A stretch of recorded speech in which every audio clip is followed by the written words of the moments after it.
It's morning already? Oh, Paimon still needs more sleep. Huh? Wait, look over there! Isn't that... It's one of Lyney's cards! Let Paimon see what's written on it. Maybe you haven't heard, but today is the monthly free day. Everyone has the day off today, which makes it the perfect time to do some investigating. It's been a while since we last talked. Have you been making any progress lately? Let's meet at our usual spot in the factory area before lunchtime. I have new information. Ooh, today's our lucky day. We have the day off. From the sound of it, Lenny's been making progress with his investigation. Wonder what he's discovered. We still have some time before we meet up. Let's talk with the people here for a bit more before we go.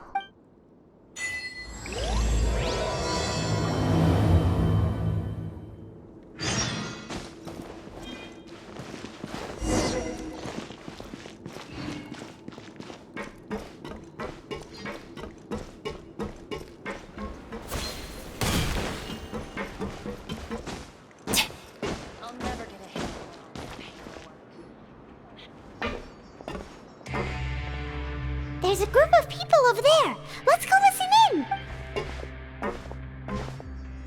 So I said, that's not a faucet. Hey, who are you two? Why'd you come over all of a sudden? Oh, sorry for eavesdropping. Sounds like you were talking about something private. What's the matter? They're just looking to join in on our fun, that's all. Hey, don't pretend like it's okay for them to just interrupt us like that.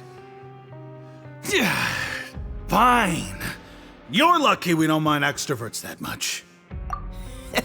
You hear that, Quisto? What nice! Your expressions tell me you're looking to hear some juicy info, am I right? But before that, it just so happens that I know you two. Really? Are we that famous? You're kidding.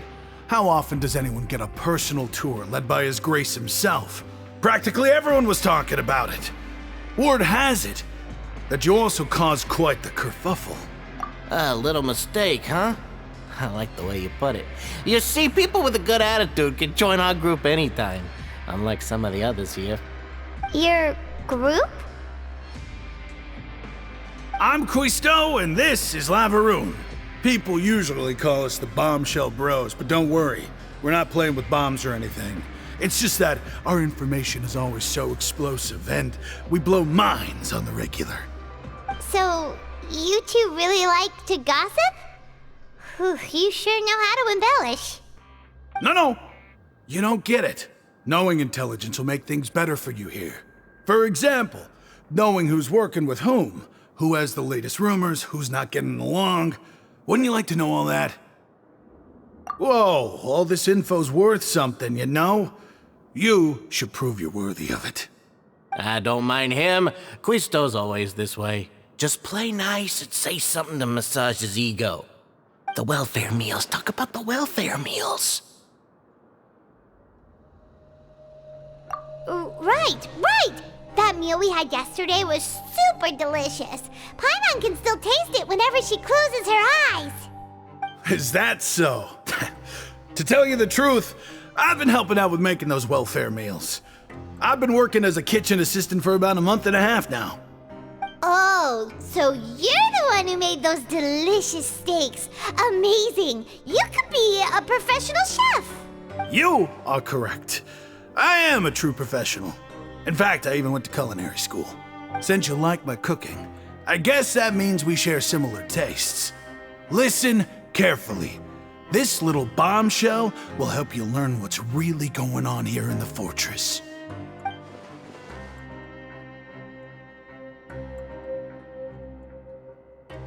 Listen, kids. The power structure within the fortress is quite complicated. The overworlders couldn't care less about us down here. We're basically dogs to them.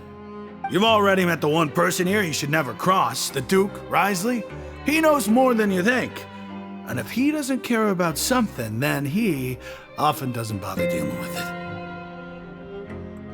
Those who have the Duke's attention get all kinds of special perks, even better treatment in the infirmary. I know who you mean. It's that Jurier character, right? I don't think there's anything useful about him at all. Why does he visit the infirmary practically every day? Is it normal for anyone to be going in and out of there so often? If you ask me, he's just faking it to get out of work. But did you know that Jurier was a talented researcher from the Fontaine Research Institute before he came here? There's no denying that.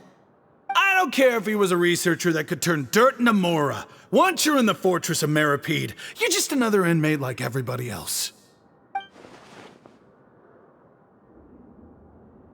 Speaking of which, the last time I saw him, he was passing by the corridor with Lorvine.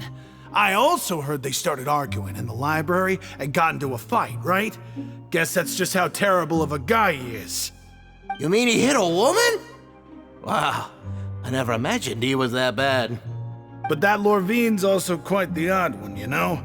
She's always gabbing away, got into a fight with a man, and she also got sent to the infirmary. Come to think of it, I always see her going to the sick bay every couple of days, too. Wait a second. You don't think? Do you think could it be that they're secretly meeting there to go on dates? But it's really hard to imagine. After all, I do remember seeing Lorvine beat Jurier to a pulp that one time. And we might be overthinking things.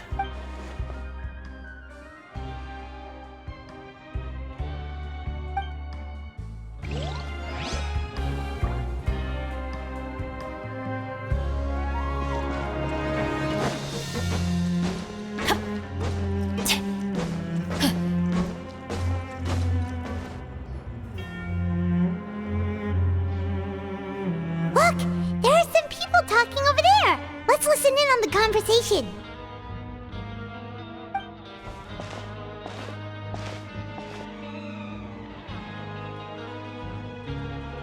If you ask me, those pompous parasites on the surface act like they're all a bunch of aristocrats. Do any of them give half a hoot about a bunch of dogs like us? Hey, speak for yourself, mate. I'm no dog. Oh, you think you're special or something? If you're here, then you're just a convict like the rest of us. I've heard that even if you're released after serving your sentence, going back to life on the surface ain't any better. Once a criminal, always a criminal. We're marked for life. I don't buy that. Hey, how cool would it be if the whole world was destroyed by a giant flood and everyone had to start over from nothing? What kind of filthy bilgewater are you spewing? I have family up there. You best shut your sewer hole with talk like that. Listen, things ain't so great on the surface, but who says that you have to leave? I've heard that you can still stay here and work even after you've served your sentence. Not bad if you ask me. Who wants to live in the ruddy overworld anyway? And what makes you think they want to hire someone like you? It's one of the great mysteries of the universe, how someone as useless as you is so confident. Whoa. Sounds like they're really unhappy about the overworld. Speaking of which, Paimon never heard anyone use the words overworld or underworld when we were living up there. Is it only something the inmates down here say?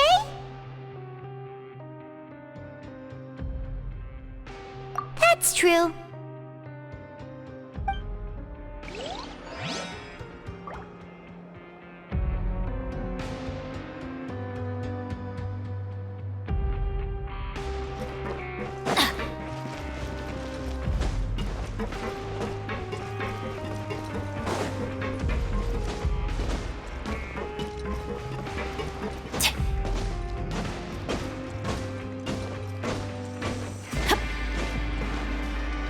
Hey, you over there?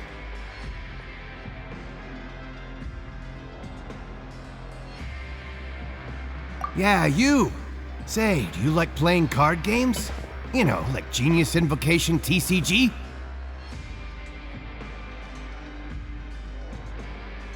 You TCG players are like mint in the wild, literally sprouting up everywhere. Hey, come on now. What's wrong with finding fellow invocation aficionados? Anyway, care to join me for a game?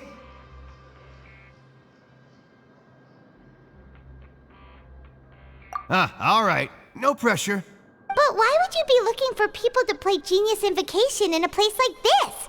Don't people usually come here to fight? Whether you're throwing down cards or throwing punches, it's all a competition, isn't it? It's all the same in my eyes. There are lots of card players here in the fortress. When I saw you, I immediately thought, hey, even outsiders from other nations play cards. So I came over to say hi. Sure. Great! Since you've been here longer than us, you need to flex your seniority a little bit, right? Maybe you could start by telling us newcomers some stories about this place. I thought you would have already heard everything by now. All right then, did you have anything specific in mind? Or do you want me to just pick a topic? Why don't you pick? We'll let you know if we've heard it already. All right. Have you heard any strange rumors since you've arrived? Ben, did you know that there are some people who are always gossiping over in the corner? Yeah, so you've already met those two. They're quite a pair. They always keep an eye out for the latest happenings and gossip about everything. I've never seen anyone with more time on their hands. I heard that they used to be a chef and a bartender before they were sent down here. You know how bartenders are, always chatting with customers. And chefs love to pass the time just hanging out when they're not cooking. Good to know. Do you have anything else to tell us? Let me think. Sounds like you want to hear something a little more tantalizing. Oh, did you know that the Duke was also a convict in the fortress of Meripede before? Huh? Wait, are you serious? That's right. The Duke was an inmate just like you and me. Seems he was exiled here for committing some crime. Who knows how he ended up rising up to become the warden, though.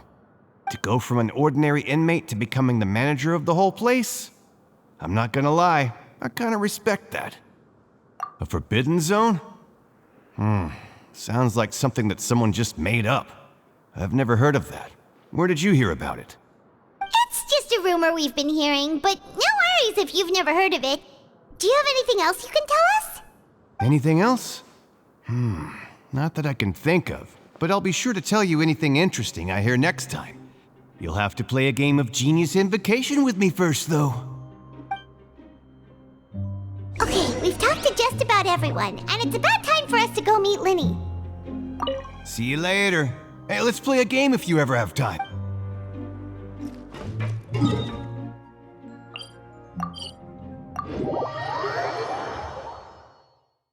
A quick...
Huh?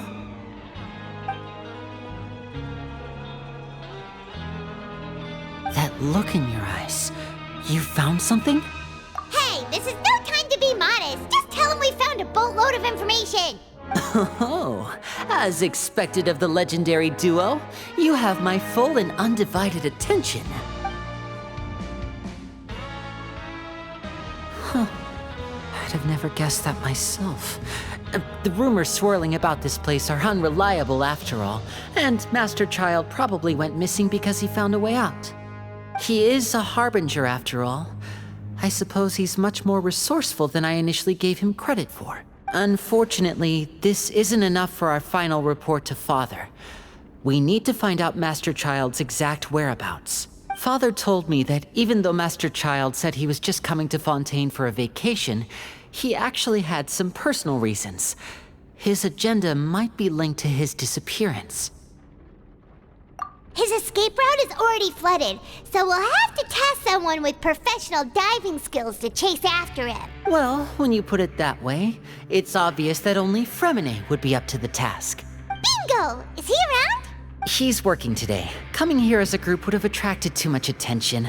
I'll talk to him about it later. No need to thank me. This was always a part of our mission after all. Honestly, I'm far more impressed by you guys managing to collect all this information right under Wriothesley's watchful eyes. Collecting information has always been our strong point. Now, let me think. To find out more information, Freminent will have to retrace Master Child's original route. And if he's to do that, he'll have to set out on the next pipe cleaning day at the earliest. That's 6 days from now. And after that, he'll probably take another 2 or 3 days to return. You can even estimate how long it'll take for him to get back? We've been working together for a long time. We know each other's capabilities like the backs of our hands. Traveler, what say you to meeting here 9 days from now? We'll be able to pick up Freminent while we're at it, too. Oh, and there's just one last thing we'd like your help with. Though we can just sit back and wait for Freminet's report on Master Child's whereabouts, we still need to make more progress on the investigation of the Forbidden Zone. Freminet's no master of disguise, Lynette's still working on getting intel from the other areas, and I'll need to spend some time helping Freminent prepare for his diving mission. So, you are the only ones we can count on. What do you want us to do? Will it be hard? Well, I won't call it easy per se, but I think you'll be able to pull it off. Listen carefully. You'll need to find an excuse to get into the infirmary and investigate the room and environs. You've mentioned several sketchy-looking people always meeting at the infirmary earlier, so it probably has something to do with the secret we're hoping to uncover. You've already met the head nurse, so she'll be less suspicious of you. Investigate the internal structure of the infirmary and any active dealings within, and pass those on to me alongside anything else you're able to discover. But also, there's no need to take risks. Don't forget, safety always comes first. My apologies. I just started rambling out of habit. It was almost as if I was talking to my younger sister. But that's not a bad thing, right? All right, then we'll head out as soon as we finish our prep. Let's go our separate ways for now then. Don't forget, we meet here again in 9 days. Stay safe.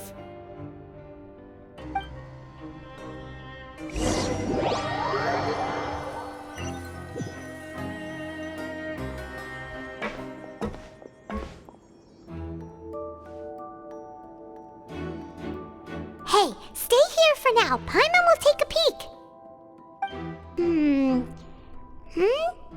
There seem to be several people inside.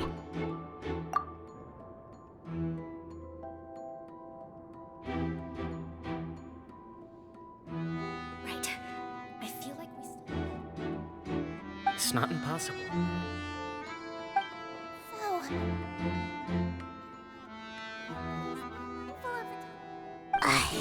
It's a bit hard to understand them from here, so why don't we just try to talk to them in person? Let's go as soon as you're ready.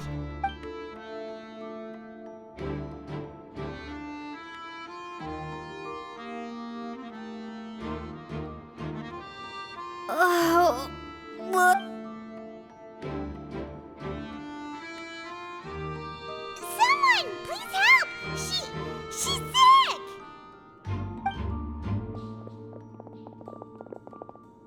Whoa, are you okay? Oh my! What's wrong, little one? There's no need to panic. Take a deep breath before you begin. The traveler started complaining of a stomachache, and then nausea, and then collapsed onto the ground. Paimon doesn't know what to do! Freezing limbs, twitching fingers, and pale complexion? Could it be poison? Let me take a look.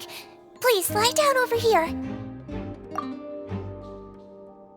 Don't Don't worry, I'll get you to the bed safely. Here, hold on to my shoulder and walk slowly.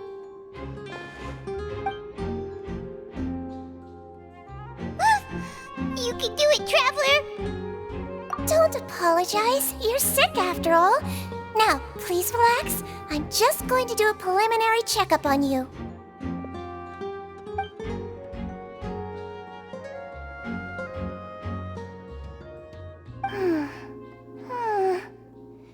I see now. My checkup has confirmed that she's not in any mortal danger. That's our worst fear out of the way. Eh? Oh, that's good. But I'll continue my diagnosis of the patient now. Please, relax and take a deep breath.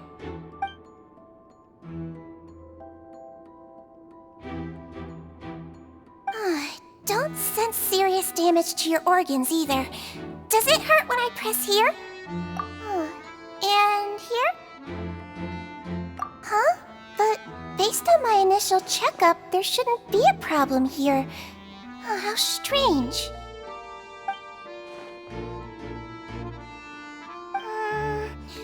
What about here?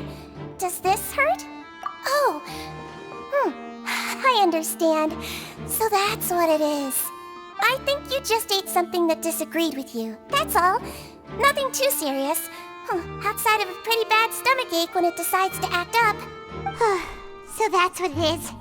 Thank goodness it's not anything more serious. And there have been other inmates complaining about the food recently. I'll inform our head chef, Mr. Woolsey, of this problem as soon as possible. Congratulations! The health risk is incredibly low, so you should recover within a couple days. Why don't you take a rest here while I go get some medicine for you? Miss Levine, I'll have to trouble you to help me look after this new patient while I'm gone.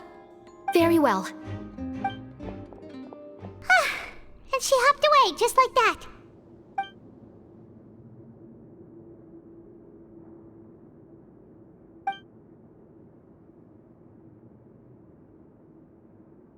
Hello. So how are you feeling now?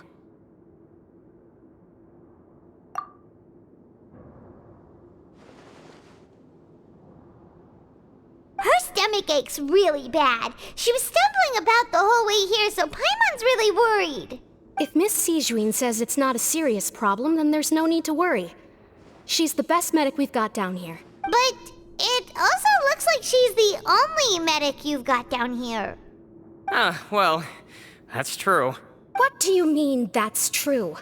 That's really misrepresenting the situation. Of course I can't speak for the whole fortress, but it's not like everyone imprisoned here is useless, you know? Though they may have committed crimes and gotten locked up here as a result, they still know a thing or two about medicine, and they help Miss Sigwine take care of the sick and injured. Yeah, you're right. But did you have to lecture me about it in front of another patient? Aren't you a patient too? Where did all your energy come from? That's correct.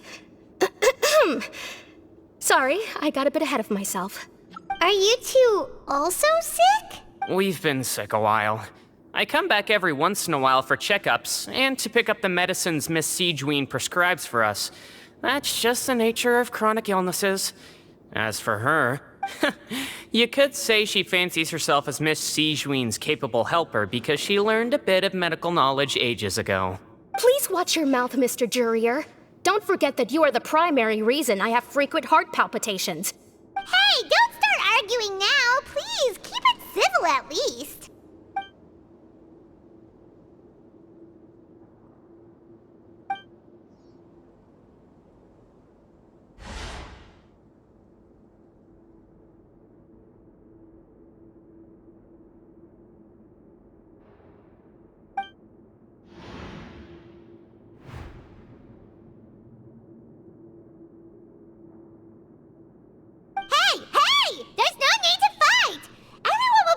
Someday, so there's no need to argue over silly things like this. But... Release. It's way too early for us to even think about that. And who the heck knows if we'd even be able to continue our previous lives?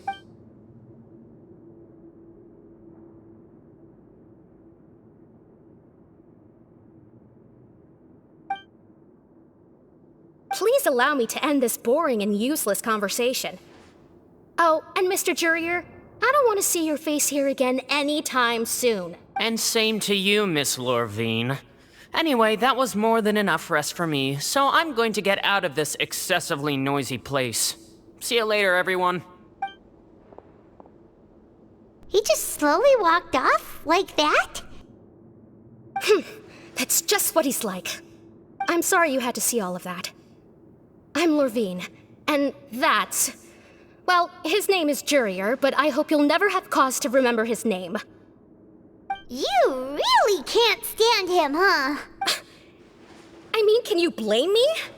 Who would like someone who is as arrogant and obsessed with weird research topics as he is? But there's no need to keep dwelling on him. I'll accompany you two for a while. Miss Sigwine should be back soon, and I'm sure you'll feel better as soon as you've had some of her medicine. No, it's nothing. I'm back! Did you rest like you promised? Thank you for getting our medicine, Miss Sigwine. Did you all cooperate with your bed rest? I trust that nobody got up to walk around. Good. Here, this should be 2 days' worth of medicine for you. Take 1 pill now, and then continue your bed rest.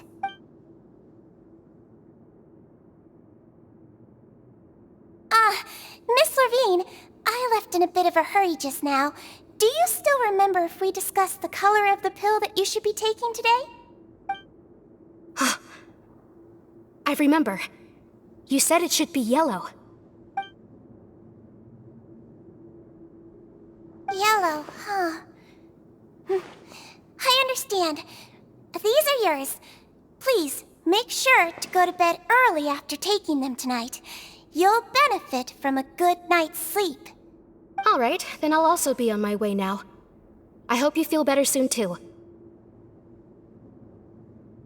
See ya! I'm going to fill out your medical record now. You're widely known as the Traveler, right? I just want to double-check a few details, if that's all right with you. Those two made quite the commotion just now, so why don't we let the Traveler rest? Paimon can answer the questions instead. So her primary symptoms are abdominal pain, with secondary symptoms of nausea. Is there anything else? That's it. All right then. Is there anything we should know besides to take the meds? No, her base constitution is quite good, so I'm sure she'll recover quite quickly after taking the medicine. Please, make sure to stick to bland or less stimulating foods. And don't stay up too late at night. Got it! Paimon will hold the Traveler to that for sure. Oh, you're going to take a nap already? Okay then, you get some rest.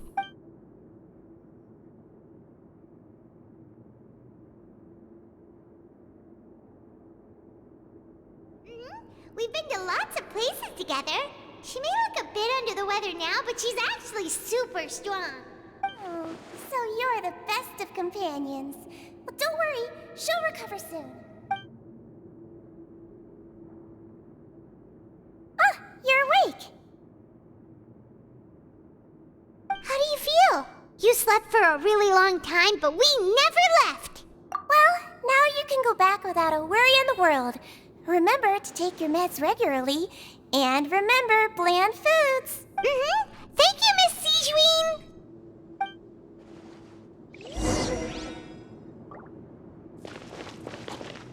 Seems like a lot of people have been coming down with an upset stomach lately. I'll need to address that.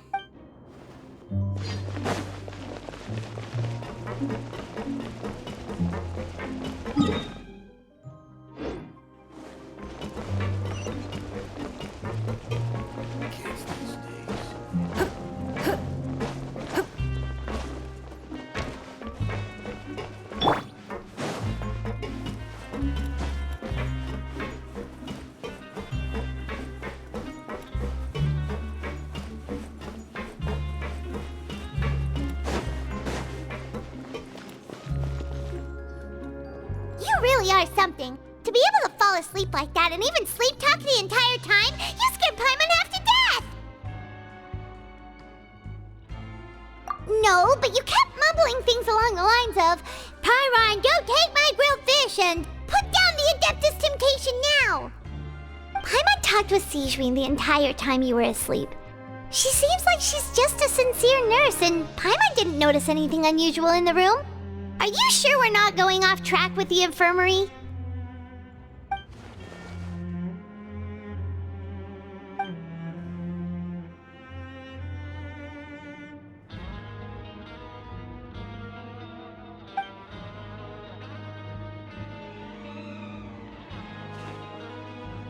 Whoa, you really are super thorough. All those tiny little suspicious things that Paimon didn't even pick up on. We've got to give the info to Lyney.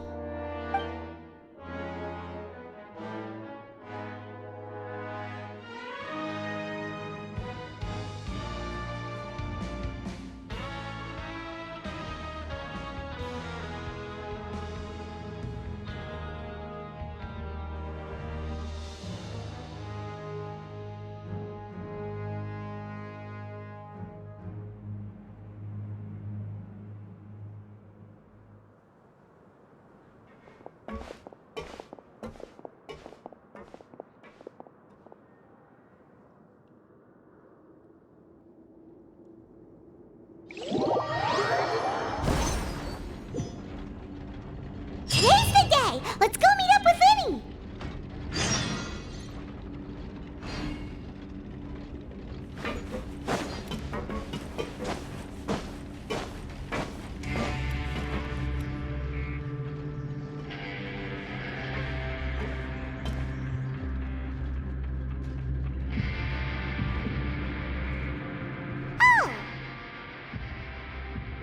Hmm?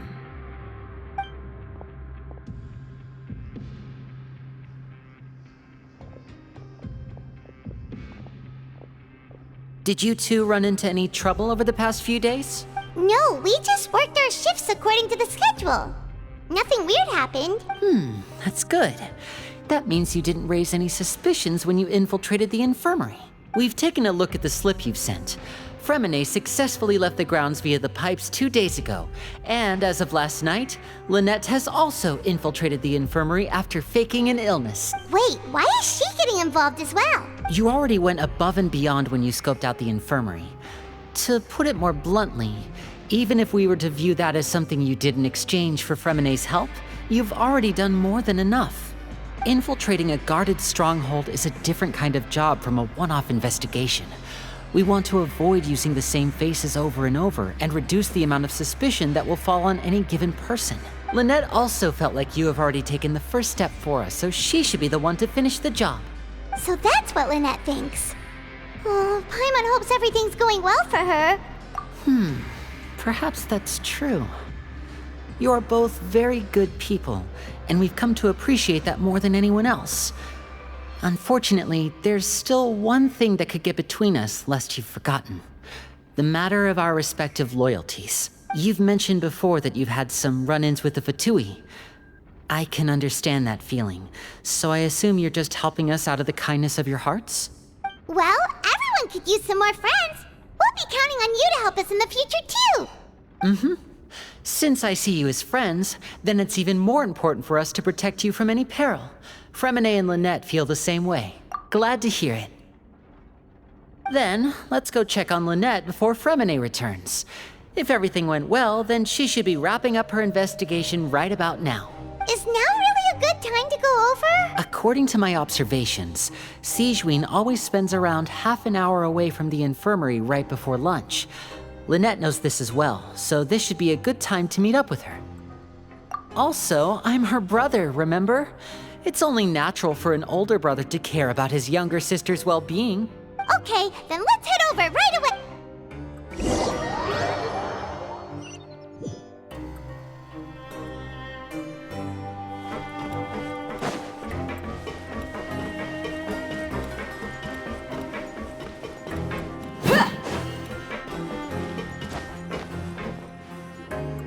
Lynette should be here right now. Huh. Strange. Lynette? As expected, Sigwine isn't here, but why isn't Lynette here? No, Lynette rarely deviates from the plan. We agreed that if she were to make changes on the fly, she'd find a way to let me know. Unless... Let's see if there are any clues around here. We can look while we wait for her. Who knows? Maybe she'll be back soon. Okay.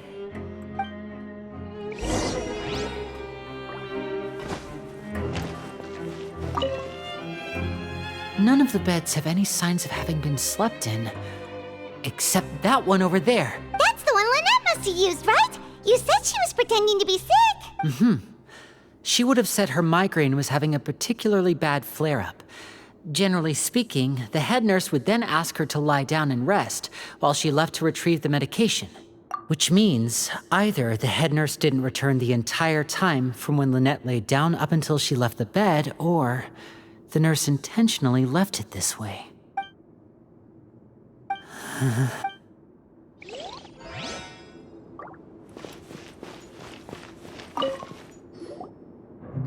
This is it! We saw it before! Wait, this thing?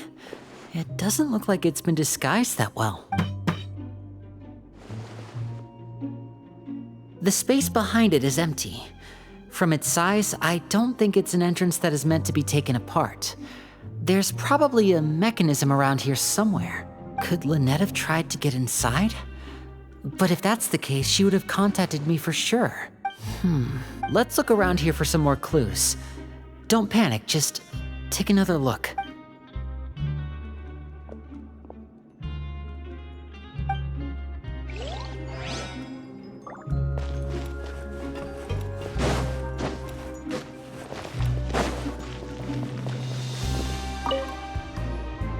There are some books here and a few files. They all look like medical records.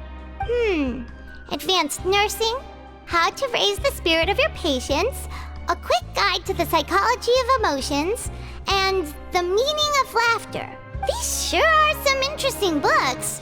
Who knew Sigwine would be interested in these kinds of things? She even has books on understanding people's motivations and feelings.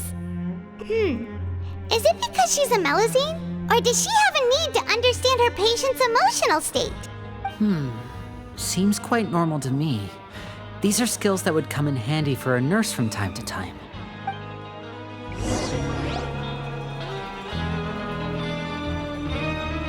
Hey, you guys, there's a slip of paper over here! A slip of paper? It's right over here, and there's a bunch written on it too. It reads, out of respect for your usual practices, I'll use a piece of paper or card as the medium to pass on my message. You may consider this as me giving you my best regards. This is... Is that all? The back. This... Show me! Now! That look on your face. Paimon's reading it now. Would you care to guess where Miss Lynette of the Fatui could be right now? No. Could she have... Is she already... Wriothesley. Did he deliberately leave the infirmary unguarded to use it as bait? Wait, you mean he was aware of our goals from the very beginning? But why? We didn't run into any trouble last time, and he also never reached out to us since. Yes, that is a crucial question. Wriothesley, he doesn't do anything without a clear goal or reason. So this means he had no concerns about your activities from the very beginning. You're not from the same camp as us. You were sent down here by Neuvillete, so you have no conflict of interest with Wriothesley. We're a completely different story, though. I'd like to know that, too. Why did he only go after her? Don't panic, just think everything over. I have to stay calm. This is not like what happened last time. The situation's different now. Wait, you're right. Wait, but that means the fact that Freminent was able to leave the grounds. Could Wriothesley have let him go as well? But what does he gain by letting Freminent leave like that?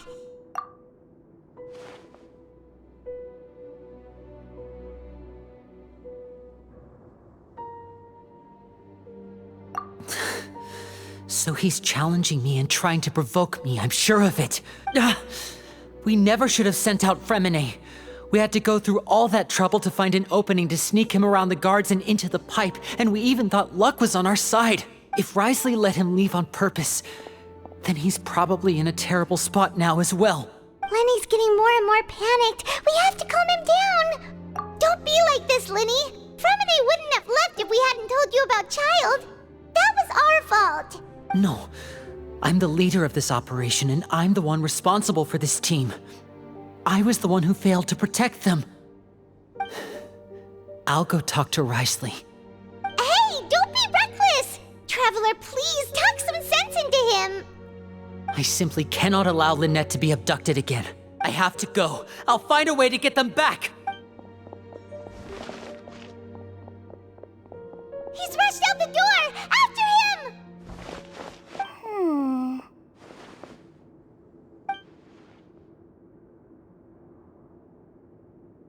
Right. I feel like we still have some room to make changes on these details. It's not impossible, but it'll require extensive testing. Is that so? Very well. Then please be mindful of the time. Huh? Is someone? Pack everything up. Whoever's outside is eavesdropping. They'll probably come in once we stop talking. Someone! Please help! She's sick! Whoa, are you okay? These two. As expected, they've already found this place. Oh, they are quite sharp. What a delightful turn of events. I like smart people, but I also like playing dumb. I like the feeling of being trusted. Oh my! What's wrong, little one? There's no need to panic. Take a deep breath before you begin. Being able to read human expressions is quite the useful skill. Lenny! Wait! It's no use. We have to catch up to him.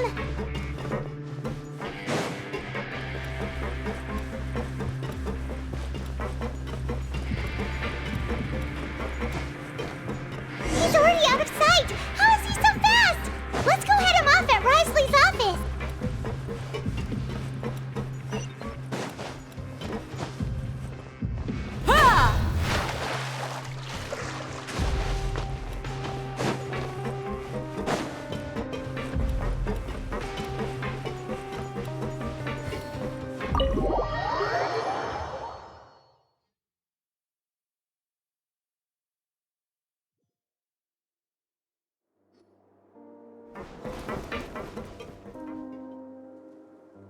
Come out and face me, Wriothesley! Aren't we at an administrative office space? Why don't you at least try to follow even a couple rules from the fortress's indoor management regulations? What did you do to my sister? I ran into the young miss at the infirmary. I'd heard that she was suffering from quite the migraine, so I decided to invite her over for a cup of tea. I do have some teas in my collection that can work wonders against such an illness. Stop joking around! Where did you take my siblings? I have also heard that your performances are quite the spectacle. Miss Lynette would sometimes enter a box filled with water, only to emerge the next second from another place altogether. Maybe she'll appear behind you right now if you were to turn your head. Is he trying to trick me into turning my head? No, he's probably not looking to attack me right now. All of the hostages are in his hands, and he's even in the mood for small talk. That means Lynette is probably still alive. You knew we were investigating the infirmary from the start, so you deliberately aroused the Traveler's suspicions and baited us into continuing our investigation, just so that you'd be able to kidnap Lynette. As for Freminent, no, you probably didn't even interfere with Childe's escape. You let him go, so you could purge the Fatui members that we had planted into your ranks. There was no need to do so. The Fortress of Meripede is a pretty pleasant place. Most people enjoy their lives here. The only ones who act differently are those with personal agendas. It was quite easy to identify your colleagues. You removed our original members and spread the news of Childe's escape so Father would assign our team to come down and investigate. Freminent has also fallen into your hands, right? If you're oh so omnipotent and so in control, why would you need hostages? One correction. Lynette is in my hands right now, but Freminent is not. He's not. What do you really want? Lyney! Oh, wonderful. Everyone is here, so I'll only need to say this once. Thank you so much for cooperating with me. Eager and to the point, I see. Alas, only Miss Lynette is currently having a cup of the fortress's finest tea. Although, as per your original plan, Mr. Freminent should also have returned to the fortress by now. But he has neither shown up within my gates, nor has he been taken into any kind of custody. So where do you think he may be right now? Wait, you can't mean you locked him outside in the sea? I closed the fortress's gate to the outside world. That's all. Freminet's a star diver, so he should be fine, right? No, we're still here, so he definitely tried to find a way to come back for us. So we can't assume he might have made a break for the surface. But why would I do this, you may be asking? To have an audience with you, of course. My intel tells me that Mr. Lyney is a great magician, so it's only natural for me to want to have some cards of my own when it comes to negotiating. Besides, I do recall you mentioning to Miss Lynette that you've always wanted to have a face-to-face meeting with the Lord of the Fortress of Meripede, regardless of whether it was in a personal or a professional capacity. Well, you got your wish. So, you've been keeping tabs on us before we even set foot in the fortress. Some of my folks just happened to hear a thing or two, that's all. In any case, I will be straight with you. I was willing to play dumb and turn a blind eye, so we had a pleasant few days playing games together here. But once you started focusing on the Forbidden Zone, all of that changed. Mr. Lyney, the cards are stacked against you right now. Miss Lynette is in my hands, and Mr. Freminent is still slowly being pickled out there in the brine. You know just as well as I that he cannot last out there forever. You need do but one thing to guarantee their safety. I would like you to contact your superior, and ideally invite her over for a cup of tea with me. You want to see Father? But why should she bother giving you an audience? Well, if she cares for the well-being of her dearest children, she should have plenty of motivation to join me for a parents' evening. I've heard that the bonds between the members of the House of the Hearth are like the bonds of family. I don't see why she would refuse. Why did you think Father sent us to handle the Fortress of Meripede? This place is basically a no-man's land. It wouldn't be fitting for anyone as important as a harbinger like Father to come here in person. Oh, I see. So it's because she doesn't care for my place here. That's such a shame. After all, I've amassed quite the tea collection. I was looking forward to sharing it with her. Both Monsieur Neuvillete and Lady Furina have already received many samples as gifts. Was this the extent of your master plan to get to Father? No matter how much pressure you may put on me, I won't allow you to use us to blackmail her. You people really are difficult to get along with. All I'm asking for is a face-to-face conversation. Does she truly have no interest in the fortress's secret? Mr. Lyney, you have one last chance to invite your father here. If you refuse... Lyney!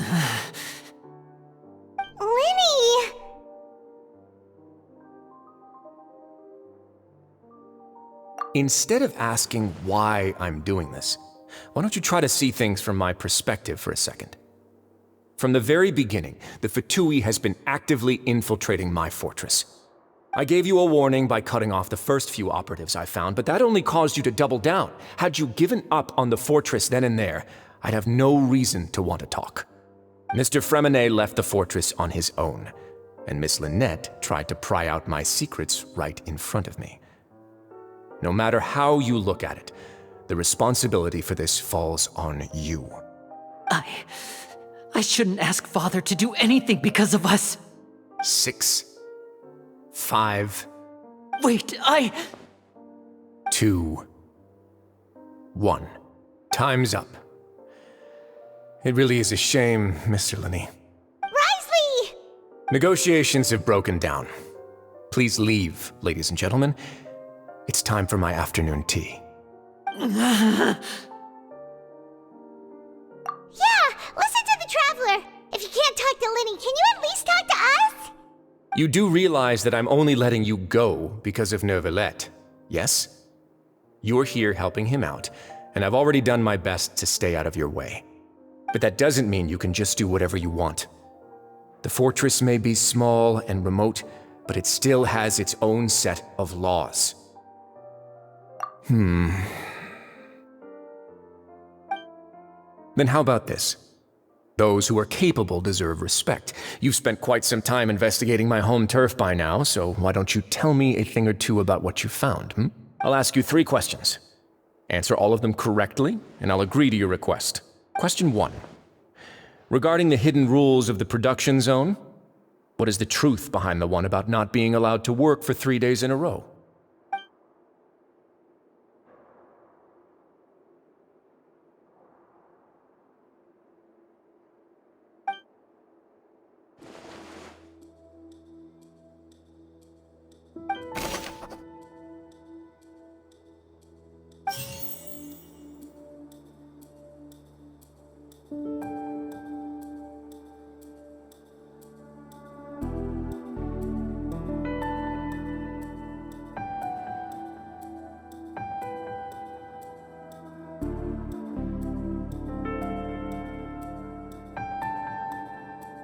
We often see Miss Sigwine observing the prisoners at work near the production zone. It seems like she can perceive the general state of a person's health just by looking at them.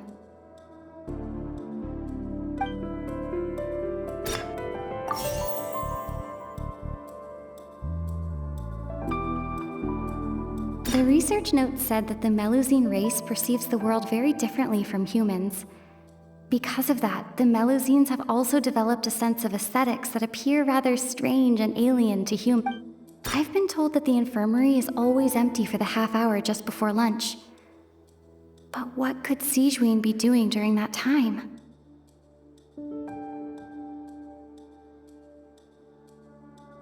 The Fonta promoter has been struggling because he doesn't recognize the real value of coupons. Meanwhile, the Duke believes that only idiots who don't understand the value of coupons would spend them on Fonta. According to Collins, the Pancration tournament only took place because the Fonta company sponsored it. The company must want to I've been told that the infirmary is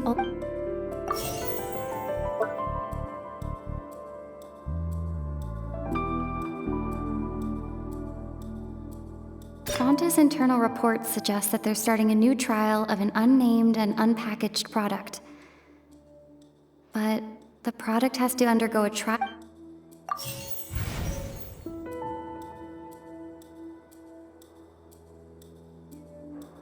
The research note said that the Melusine race perceives the world very differently from humans. According to Collins, the Pancration tournament only took place because the Fonta company sponsored it. The company must want a return on their investment as well. The Fonta promoter has been struggling because he doesn't recognize the real value of coupons. Meanwhile, the Duke believes that only idiots who don't understand the value of The research note said that the Melusine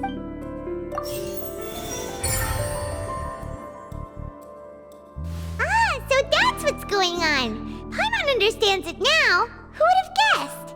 The hidden rule of the production zone. People are not supposed to work 3 days in a row, and if they do, they'll get strange meat in their welfare meal. At first we thought this strange meat must have something to do with the people who disappeared, but in reality, they were all prepared by Sigwine, the head nurse. She often visits the production zone to observe the workers' health and makes a note of anyone who has worn themselves out after 3 full days of work. Out of her sense of duty as the head nurse, as well as her genuine concern for the workers' health, Sigwine visits the cafeteria right before lunch and cooks an extra dish for those who can use the stamina boost. Sigwine has only the best intentions with her surprise gift and doesn't want anyone to find out about what she does. However, unfortunately, Melusines as a race perceive the world differently from humans, and their sense of aesthetics is even more alien to us. There recipients of her lovingly prepared special meals cannot taste the care within and usually just freak out. Are we on the right track? Not bad. You've uncovered Sigwine's secret and even guessed her intentions correctly as well. It's nice to know that her efforts have not gone unacknowledged. All right, now for my next question. There are also some hidden rules in the Pancration Ring, including the one that you're not allowed to support both sides of a fight. Why is that?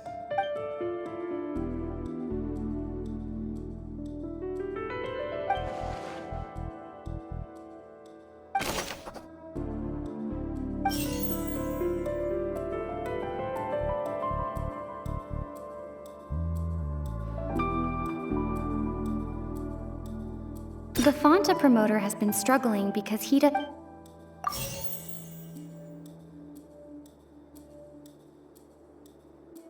Fonta's internal reports suggest that they're starting a new trial of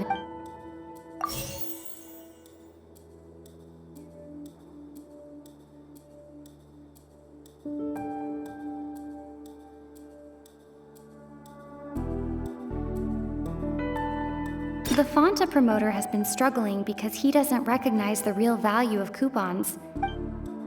According to Collins, the Pancration tournament only took place because the Fonta company sponsored it.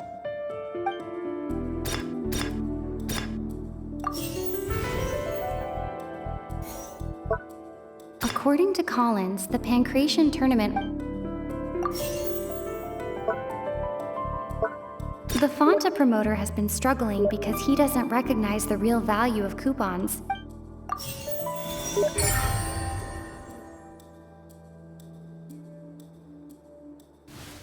Paimon gets this rule too now, so there really was nothing to be afraid of. That hidden rule of the Pancration Ring is about how, people are not supposed to bet on both boxers at the same time. And if they do, they'll receive a package containing a strange, blood-colored liquid. People get scared when they see it because they've subconsciously begun to associate it with the missing boxer.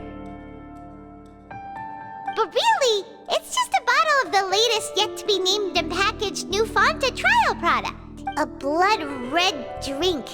It's no wonder even Fonta's own staff were questioning the company's decision-making.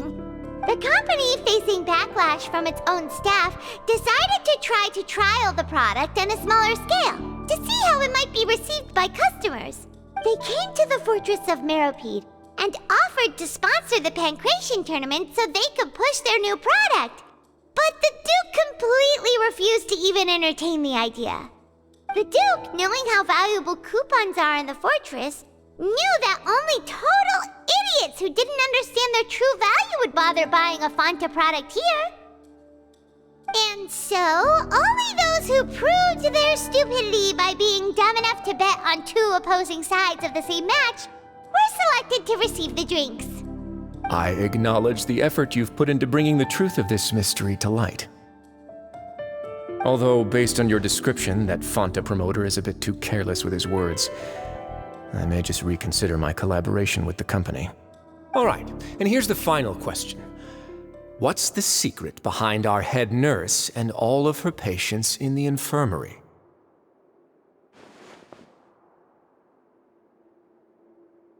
Stop your cruel and pointless games, Wriothesley!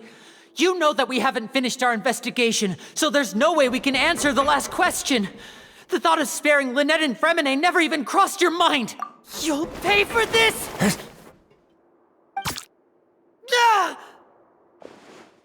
Lenny, are you alright? Oh, close one. I owe you, Sigwine. That was a fantastic shot. It was nothing, Your Grace. Sigwine? Though this gun may look like a toy, it's actually fully functional, as I just demonstrated. Sigwine... You... Not at all. I am merely a resident of the fortress, and thus protecting it is my duty. When Monsieur Neuvillete asked me to come here, he told me that my job would be to take care of the well-being of everyone here. I am merely discharging my duties. But if you mean what you just said, then isn't Lyney someone you should be looking after as well? Isn't he a resident here just like the rest of us? just doing what Monsieur Neuvillete told me to do.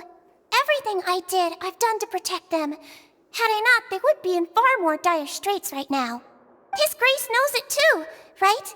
Your Grace? Mind proving my innocence to them? My dear Sigwine, whatever shall I do with you? Would it have killed you to just wait another minute or two? Well, it's nearly time after all.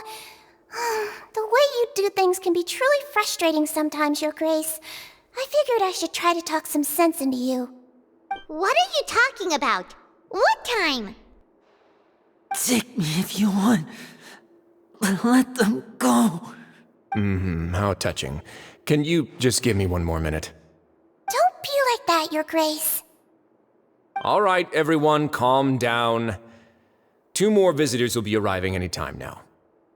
I'll go get a cup of tea. Miss Sigwine, I leave Miss Lynette in your care. You... What are you doing? I believe I hear footsteps.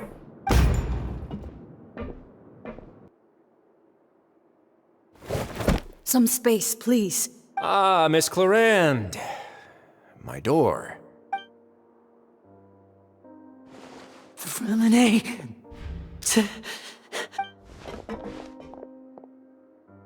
What's going on? What is Clarande doing here? Work. I'm sorry about shooting you, Mr. Lyney. The tranquilizing effect will begin to wear off soon. Please take it easy in the meantime, though. What happened to Freminent? Wasn't he diving just outside of the fortress? Why is he looking like this?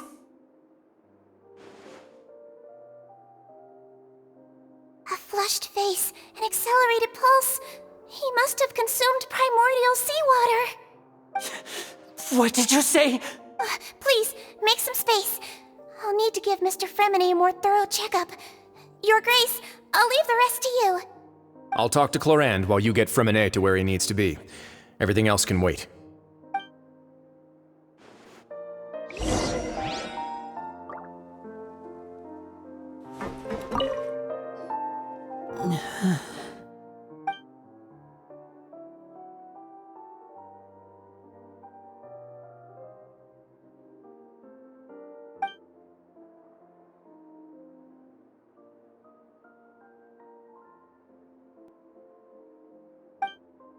How is he? These symptoms are probably caused by an acute ingestion of a large amount of primordial seawater.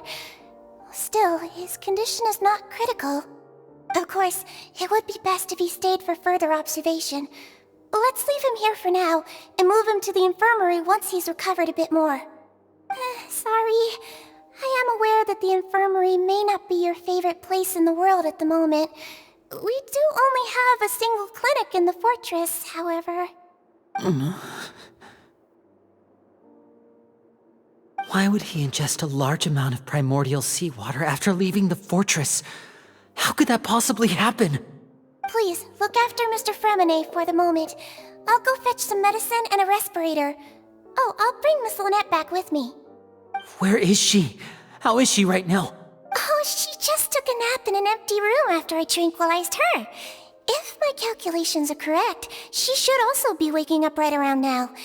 You might not believe me, but His Grace and I actually made some snacks and tea for her.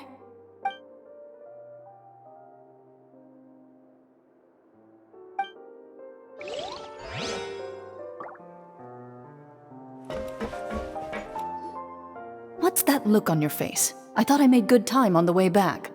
Oh, I'm just admiring your punctuality. Had you arrived just a few minutes later, Sigwine may have been forced to shoot Mr. Lyney again. How's the situation out there? The water has changed. It's pretty much as expected. The concentration of primordial seawater has increased significantly. I was only out there a short time, so it wasn't too bad. But if one were to stay for any significant amount of time, well, you can see how that boy's doing. Where was he when you found him? The abandoned zone at the end of the pipes. A good distance into the water.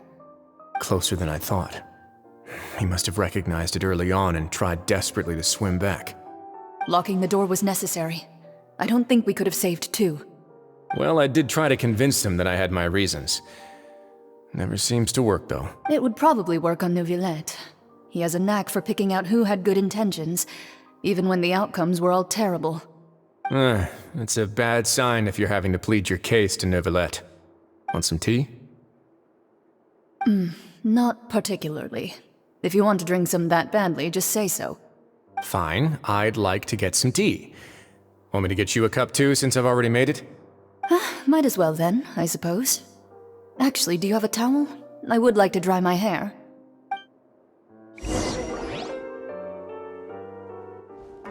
Lyney, are you okay? I'll be fine. They're all here now. Don't worry about me. Are you sure? You don't look all right. My hands and feet are still a bit weak, but that's probably just the residual effects of the tranquilizer shot. I'm back, everyone. Lyney! Oh, Traveler, Paimon, you're here too. Freminent? Is he... He'll be fine. But for now, please help me lift him up.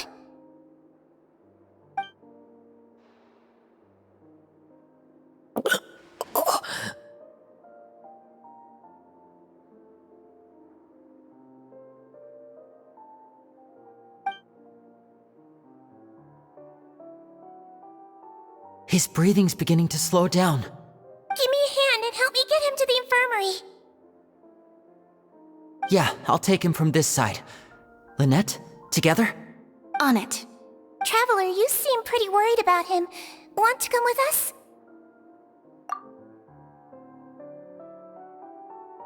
The Duke and Clarande are gone. They probably went to get some tea. The Duke will explain the truth in just a bit. Miss Clarande will need a break, since she only just returned from rescuing Freminent out of the sea.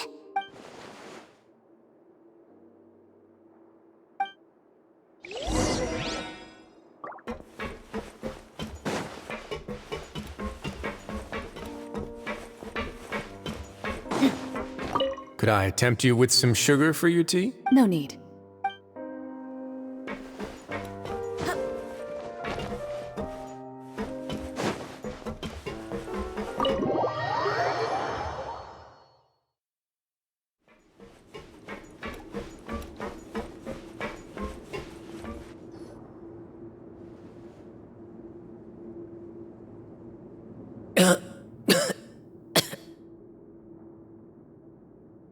He's awake! Freminent, how do you feel? Lynette. We're all here. Where am I? The infirmary, at the Fortress of Meripede, Mr. Freminent, and you are no longer in any danger. How do you feel? Don't push yourself if you're not feeling up to it. Traveler. Paimon. It's been so long. The sea! There's something wrong with the seawater. Shh, it's okay. We can talk about it after you've recovered. No, listen to me. This is really serious. There's primordial seawater mixed into the regular seawater. I don't know why it's there, but no one should touch it. Pipes. Right, the pipes. It's all coming back to me now.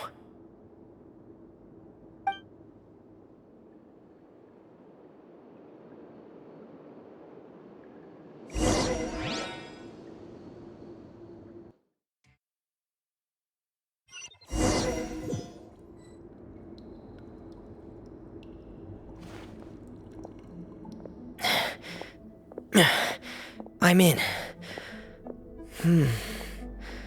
Seems like this pipe hasn't been used in a long time. It looks abandoned.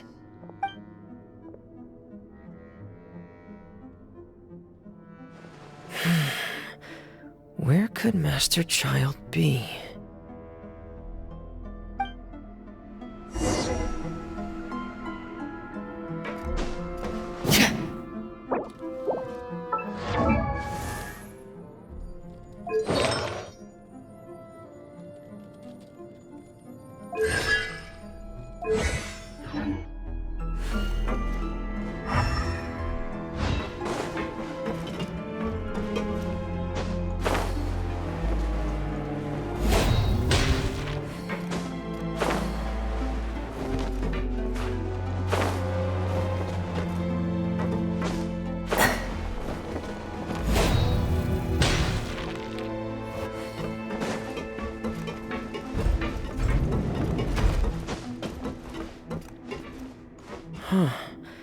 This mechanism looks like it's been tampered with.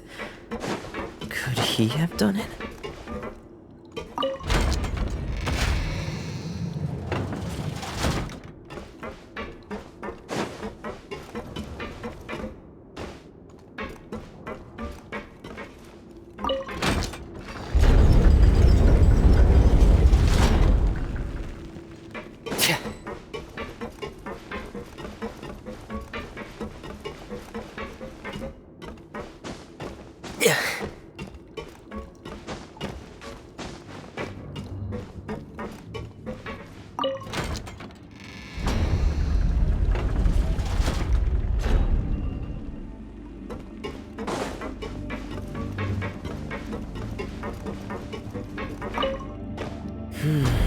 It's getting stuck on something.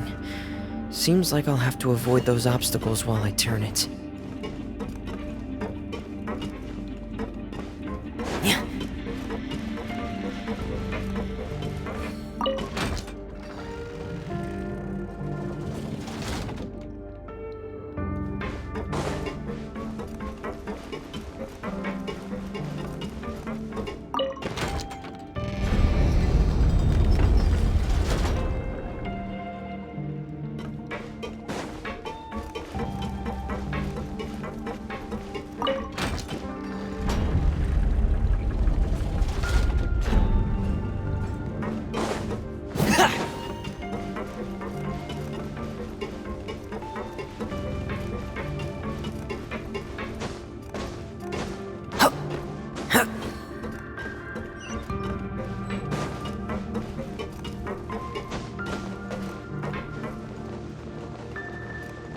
Yeah. No home.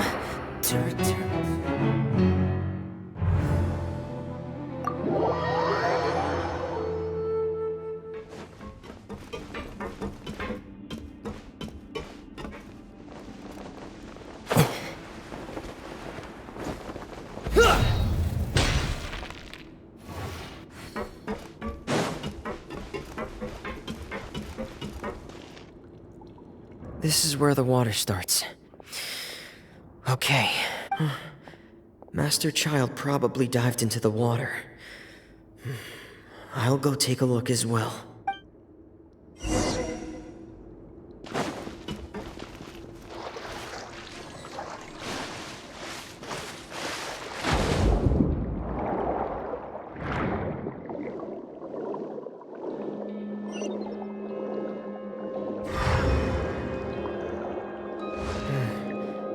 The vegetation here is a bit more sparse.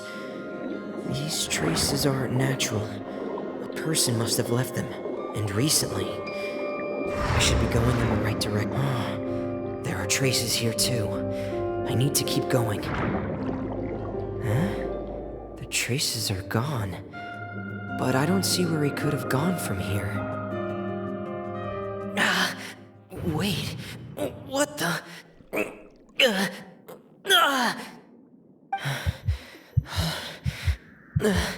My heart is racing, and it's getting harder and harder to breathe. What's going on? No good. I have to get back. They still don't know anything about what's going on. If I turn back right now, I should still be able to make it.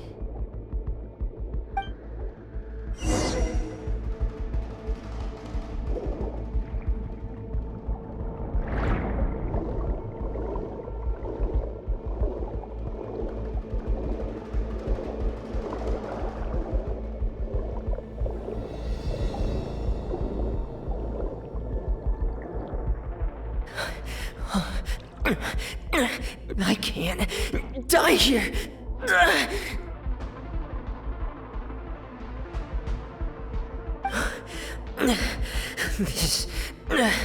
This is bad. I'm feeling worse and worse, and I'm still underwater. I have to push on.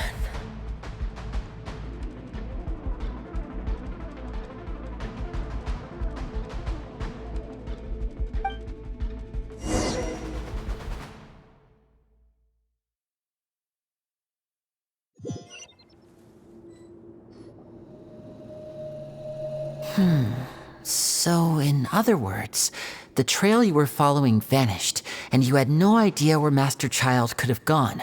But there was also no obvious place for him to have disappeared to. That's right. I tried my best to swim back, but I had already put some distance between myself and the fortress, and I just couldn't find the strength to keep going. I probably passed out some time after that, and you know the rest. Miss Clarande brought you back, but we also don't know why she just suddenly appeared at the fortress, or why she went out to save you. Miss Clarande, you say? I must go thank her in person. You're still too weak, Freminent. You can go after you've had some more rest. Miss Lynette is right. I believe Miss Clarande will stay here as a guest for another few days, so there's no need to hurry. A guest? Then I can assume Wriothesley was the one who invited her to come down here? You should ask His Grace about that. He'll be able to explain better than me. Yeah, it's about time he actually told us what's going on. Wanna come with us, Lenny? No, please go on without me. I don't want to leave just yet. Lenny. The logical part of my brain is aware that we're safe right now, but I still can't bring myself to leave. Both of you are just in danger. Understood. Then let's just sit together for a while. In that case, I'll leave the infirmary to you. The Traveler and I are going to head out for now. As long as you stay in here, I don't think you'll be disturbed. Thank you.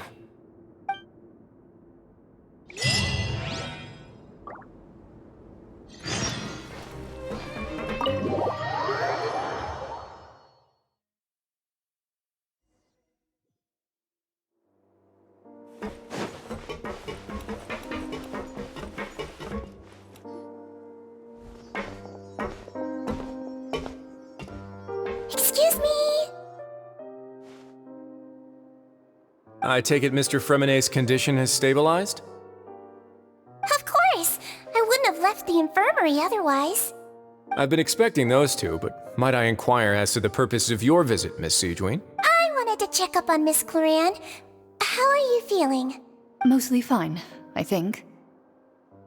If you don't mind, I'd like to perform another quick physical exam. It'll just take a few minutes.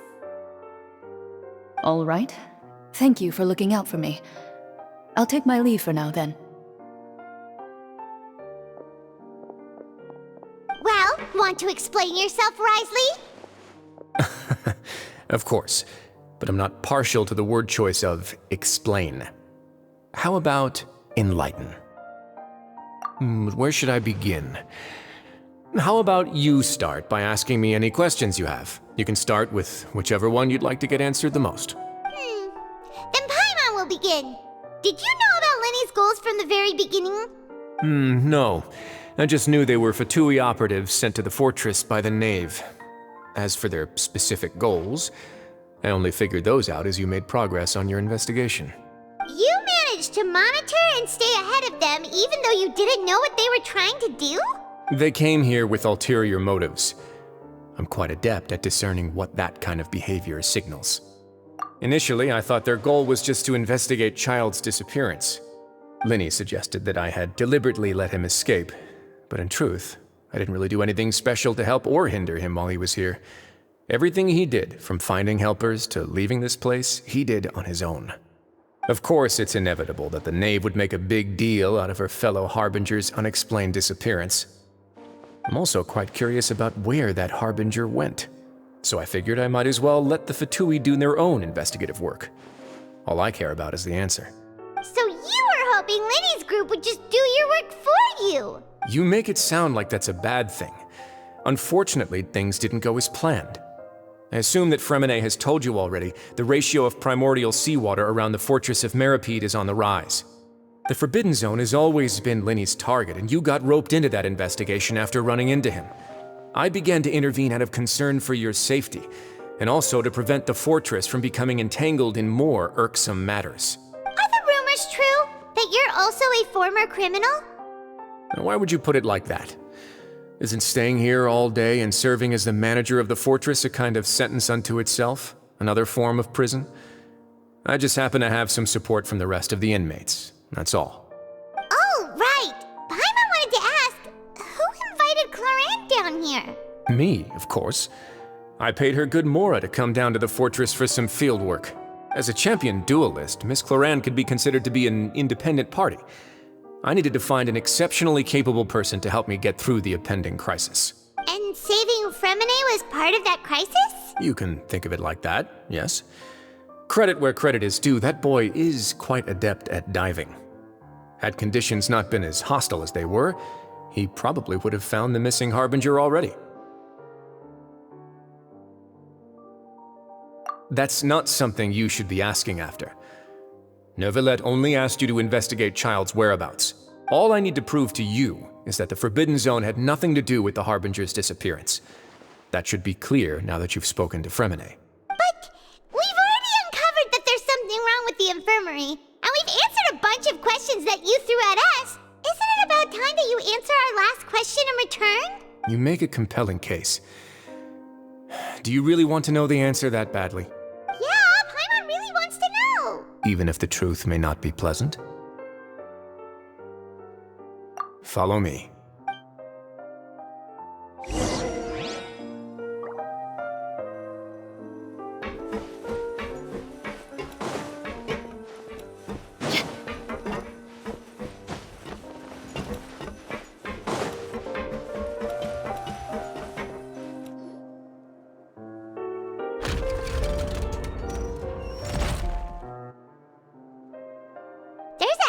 Door here? And a whole basement behind it? Huh. You're pretty good at hiding stuff, Wriothesley. It seems you've forgotten just what kind of place the Fortress of Meripede is.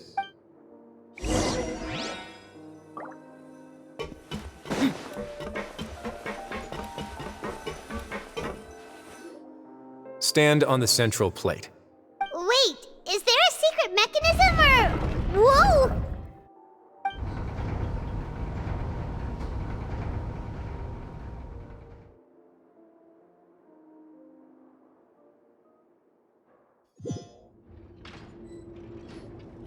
So, this is the Forbidden Zone? Honestly, for a place so well hidden, Paimon sure doesn't see anything special. What a huge door! There are 3 such isolation gates in total. Generally speaking, I'm the only one who's allowed to go inside. Hence the name Forbidden Zone. Am I correct to assume you're going to run on back and tell your little Fatui friends everything? Well, Paimon wasn't thinking of keeping anything from them. Well, I'd advise you wait until you've seen the whole truth of this place for yourself before deciding whether or not to tell them.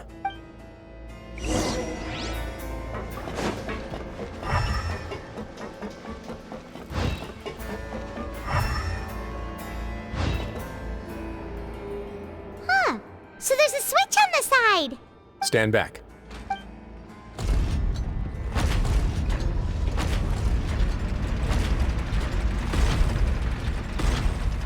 Whoa!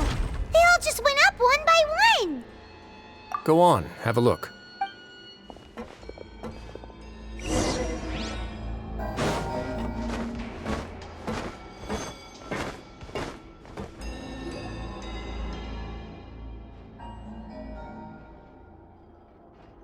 I've been interested in what lies beyond that gate ever since I assumed leadership of the Fortress of Meripede. Of course, it would be unwise to recklessly open it, but it'd also be risky and negligent to simply ignore any potential danger that could be behind it. The readings on that dashboard have not budged since the day when I first laid eyes on this place. But over the past year, the needle has crept upwards from its original position, likely because some parameter it's been tracking has changed, if only infinitesimally. Normally, I would have ignored it, but I happened to have some free time when I noticed it, so I investigated. Any guesses what the reading could be tracking? Very reasonable guesses. I've considered both of those as well. Unfortunately, our dashboard is tracking something less ordinary. The temperature should vary with weather and climate changes, so for something that rarely shifts, the water pressure is more likely. We ran a few tests to increase the pressure from the outside, but the readings didn't change at all. Later on, a few more possibilities occurred to me, such as a potential connection with the primordialsea. I began to make a few preparations based on that hypothesis. Over the past few days, the needle has moved again. With that, and the symptoms that Freminent displayed after leaving the fortress, I can now confidently conclude that the readings represent the concentration of primordial seawater in the seawater nearby. The concentration of primordial seawater? But we're already under the sea! And that is precisely the problem. We're at the bottom of the sea, and now we're surrounded by toxic seawater. Somehow, primordial seawater got mixed in, and the concentration is steadily rising. Yes, that's very likely. But forget about the two of us. Not even Neuvillete knows where the primordial sea could be, much less where we could find and plug a leak. Oh. Seems like you've figured it out. I believe the primordial sea lies directly beneath this sluice gate. For some reason, the primordial seawater levels have risen significantly, and it's now very close to us. The indicators are now red. Although the gate still stands, some primordial seawater has already leaked out and mixed into the sea around us. If this continues, soon it will no longer be able to hold back the primordial sea at all. Yeah, you know what the legends say. If this place falls, then everyone in Fontaine will be turned into puddles in the span of a night. But that's just too weird! Why would the Fortress of Meripede be built right above a sluice gate for the primordial sea? Who built this place anyway? Your expression tells me you think this might be part of a vast, complicated conspiracy. To be honest, you might find the actual answer may be exceedingly boring. It's just that the secret of the Forbidden Zone had been long forgotten by the nation before I rediscovered it with my research. There's no single founder of the Fortress of Meripede in any traditional sense. What we know about its history has been left to us by the people who used to live here. When the previous Hydro Archon, Egeria, ruled the land, all convicted criminals from Fontaine were exiled. The people drove the criminals away like a wolf pack chasing away the banished. The criminals received no sympathy of any kind from the people. They were exiled to the desolate seaside, where they experienced only pain, struggle, and the bone-chilling cold. Some of them began to repent, and prayed to the Hydro Archon, asking if there was still anything they could do. The Hydro Archon took pity on them, and said, "You may go guard my secret, deep underneath the waves." And so, leaning on the power of the Hydro Archon, they gathered underneath the sea and began to build a fortress. They became a community down there in the deeps, and over the years helped it to grow. As the number of exiles increased, more and more people joined the community. When the first group of exiles died, they left the yet unfinished fortress to their successors. The Hydro Archon continued to lend her support, allowing the fortress and what it stood for to continue growing ever larger. Before long, this dark underwater fortress became the sinner's only home. And with that, the people here stopped referring to the fortress as a prison. They saw themselves as repenting sinners who would regain their freedom once they had sufficiently redeemed themselves. But as time went on, people also realized that the fortress was a lonely place. Once they had gotten used to life here, they could no longer feel comfortable living in the overworld. Once they had finished serving their sentences, some people left and some others chose to stay. They'd find some idle position and let their withered souls fade away with the ancient secrets of the past. After many, many centuries, few people still remember the reason for the fortress's founding. Now they just see it as an integral pillar of Fontainian society, as the place where criminals deserve to be sent. Now and again, researchers manage to break one law or another and live out their days in the fortress. I learned all this from an elderly historian. Everyone else just thought he'd made it all up. But now you know every part of that history is true. Indeed. It's just as the prophecy says. If this gate fails, then everyone will be dissolved into the sea. To be frank, not really. But sadly, that hasn't stopped this prophecy from proving all too accurate. Prophecies are troublesome things. Just hearing one will create the first wave of panic. Seeing signs of it will bring about the second, and actually witnessing it in real time, the third. Let's go somewhere else. I want to show you something.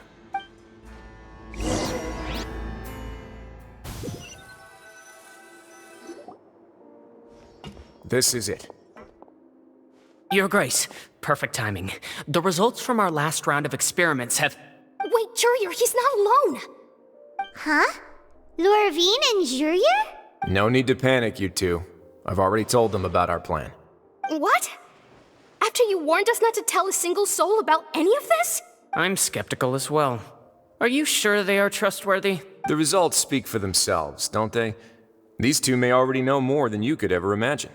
All right then, if your grace insists. They seem harmless enough, so I'll trust them for now. Well, how about some reintroductions? This is Jurier, one of the highest-ranked researchers from the Fontaine Research Institute. He used to work under Edwin. I trust that you've heard of Edwin? He's the one who blew the whole institute sky high. Everyone knew he was a bit crooked in the head, but you're not local, so I guess it's possible for you not to have heard of him. Edwin's main areas of research were archium and gravimeters. As his assistant, Jurier is quite familiar with them as well. You want to blow up the fortress of Meripede? Ah, what a lovely idea. I'm already imagining it in my head. Gotta admit, I'm tempted as well. Guys, focus! Focus! That taskmaster over there is Miss Lorvine, and is also one of my technical consultants. While Jurier used to be Edwin's assistant, she used to be Jurier's assistant. Ooh, are they together? See, everyone keeps asking this question. Are you too sure you're not a couple and just using your work as a convenient cover? Your Grace, I am not in a relationship with this man. If I dated her, I'd officially be madder than Edwin. Jeez, forget I said anything then. Follow me. Whoa, there's another door that goes right up. Your constant amazement makes it seem like the fortress can do anything. But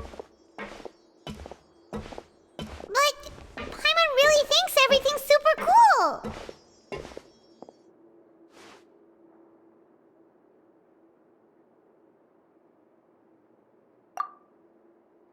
Well, let's spice it up a bit. And here you go.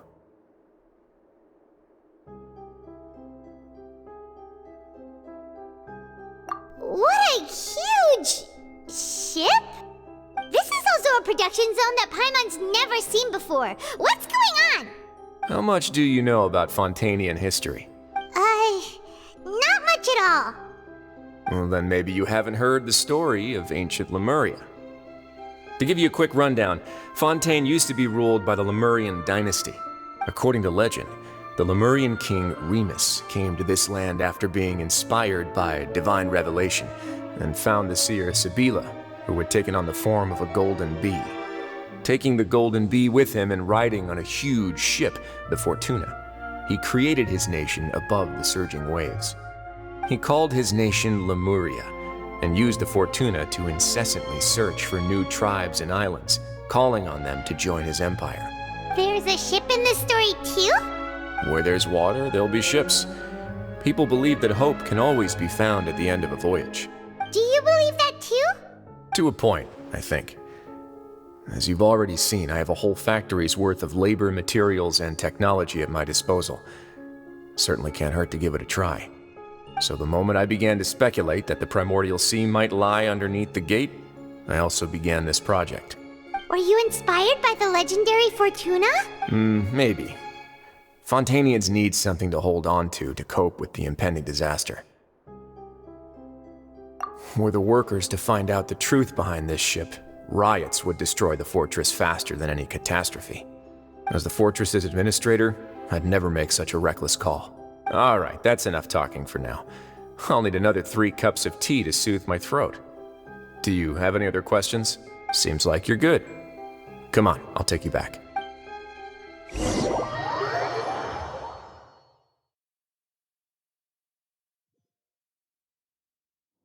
I'll leave you here for now. Thank you so much. No worries. But don't forget, it's up to you whether or not you want to share what you just saw. What you do from here on out will likely affect those 3 as well.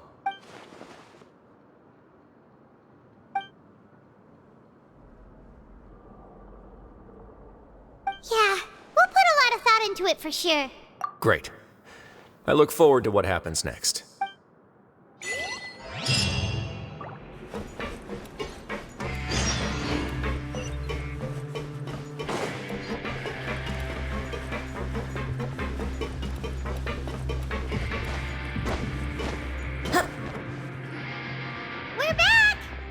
Welcome back. Do you want a cup of tea? How can you be so much like Wriothesley, always drinking tea? Huh. Actually, now that you mention it, I just remembered something now. While I was sedated, I could still barely hear two people talking next to me. They were discussing everything, from the leaves to the water and even the teacups themselves. Must have been Wriothesley and Sigwine. Yeah, I heard one male voice and one female, so it should have been the two of them. They really were just talking about brewing tea. I really can't make sense of this place. So, Traveler, Paimon, were you able to learn anything from Wriothesley? Yeah, he explained everything. Very well. Then, would you mind checking your answers against my speculations? Yeah, I took the time to rest, so I'm feeling a lot more relaxed now. Nobody else is around, and Miss Sigwine is also busy with something or other, so let's just talk here. All right, then I'll posit my theories. I asked myself 3 questions. Firstly, why was Freminent affected by the primordial seawater? It was because he dove into the sea. My theory is, the long-lost primordial sea is probably very close to the fortress of Meropide. Ooh, he's good. He got that right on the first try. That's Arlecchino. Secondly, Wriothesley's attitude changed dramatically during the course of our stay here. He ignored us completely at first, then suddenly roadblocked us. Why? I spent quite a long time thinking about this. If he has been monitoring the Fatui since the very beginning, he probably ignored us at first because he was hoping we could find Master Childe for him. What's more, the Fortress of Meropide is not part of Fontaine's court system, nor does it report to Eudex's Neuvillete. Wriothesley is basically the king of a no-man's land. As long as the fortress doesn't do anything about Master Childe's disappearance, Father can use it to pressure the Fontaine authorities. And while the two factions are pitted against each other, Wriothesley will be free to move between the parties of interest. If I had to guess, he probably has something that he's working on himself. It's likely related to the secret of the infirmary, but I just can't think of what it could be. You're super smart. Thanks so much. Then finally, there's the last question. If Wriothesley does have a plan, what could it be? All I know for now is that his plan probably has something to do with the changing nature of the seawater. He's even gotten Cloran to help him out. That can't be the full extent of what he's doing. There's probably a secret passageway behind the block in the infirmary, and there's something big in the fortress that most people here never get to see. He has a bargaining chip, and it could be important enough for Father to deal with him directly. I don't have enough information, so I have no idea what his chip might be. But let me guess. You have the last piece of the puzzle.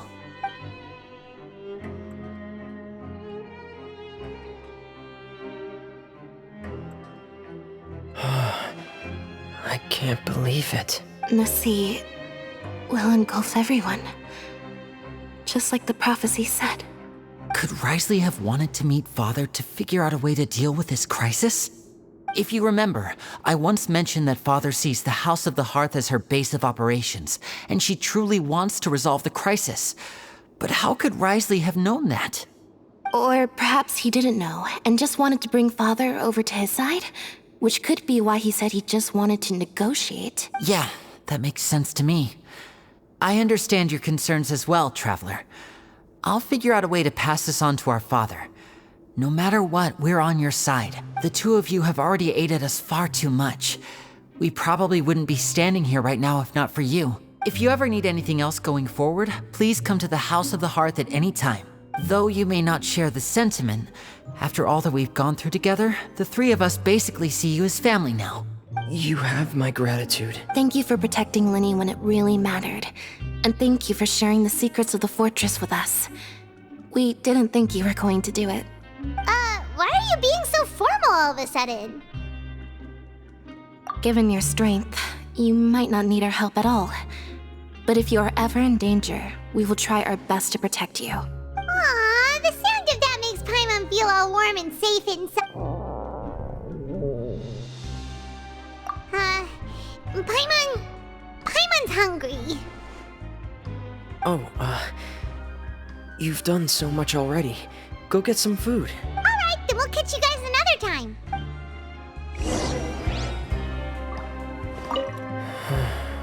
I feel like I should try to become someone more capable of helping. You're incredibly helpful. Lenny thinks so too. Yeah, you two are always telling me not to push myself, but aren't you just like that as well?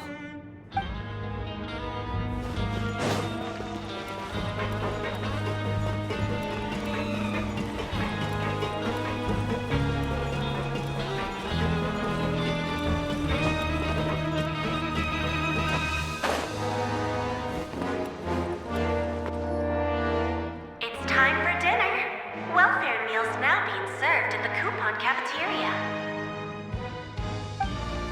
Come on, let's go pick up ours as well. Traveler and Paimon, over here.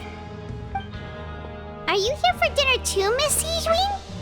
And I'm taking the opportunity to prepare Miss Cloran's dinner as well. Huh. You're right. She's actually sitting in the fortress cafeteria. What would you like to eat? Yep, you can. I've already talked to our chef, Mr. Wolsey. It's all on me today, so you can get whatever you'd like.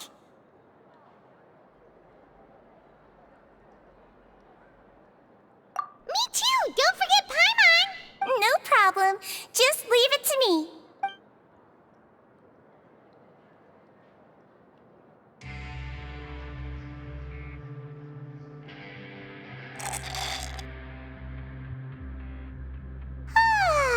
So delicious. Is this how it feels to be freeloaders? Wait a second, we did do plenty of work after all. Feeling full yet? How's the food? Delicious.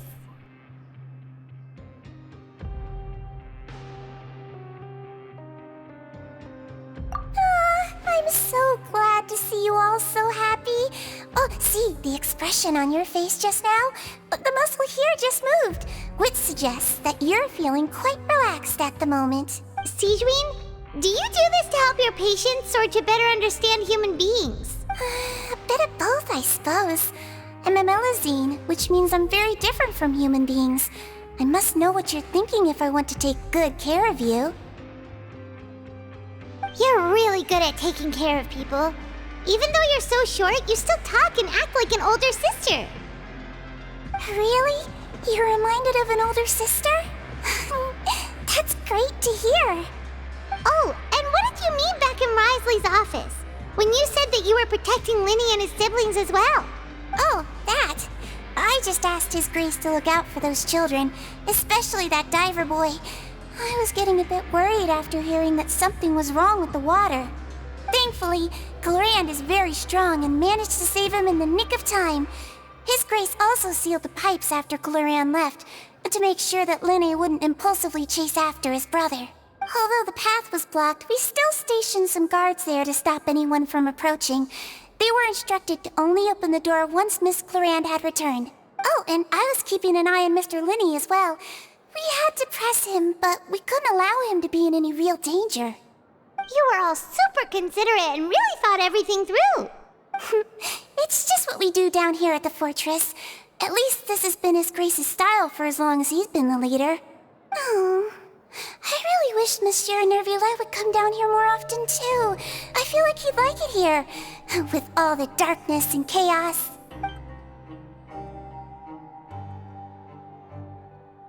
Get a good night's rest, you two. You both worked very hard.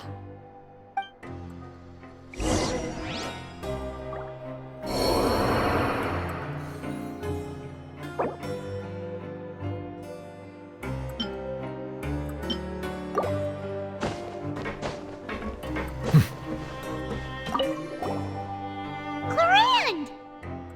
Ah, it's you two. How's dinner? It's all right. Miss Sigwine really put in a lot of effort.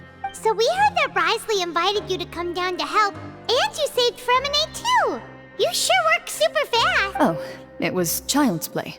Still, Paimon didn't know even champion duelists could take on side jobs. Oh, and why aren't you eating with Sigwine and the Duke? Won't you get bored eating by yourself? Miss Sigwine was with you, and the Duke has business of his own. Actually, didn't Navia say that you went out for dinner with her as well? Yeah. First time in a long time. First time in a long time? So you mean you've gone out to dinner with her in the past? In the past, yes. You seem to be enjoying yourselves here. Things will be getting messy at the fortress soon. Don't run around unnecessarily.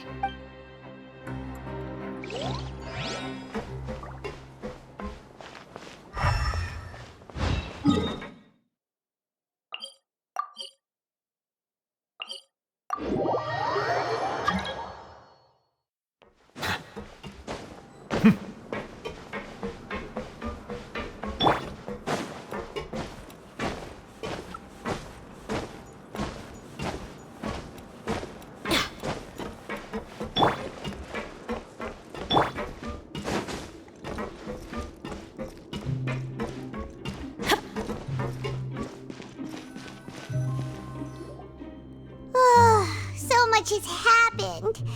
Paimon just feels absolutely exhausted now that she's finally relaxed. Paimon's super sleepy. Are you sleepy too?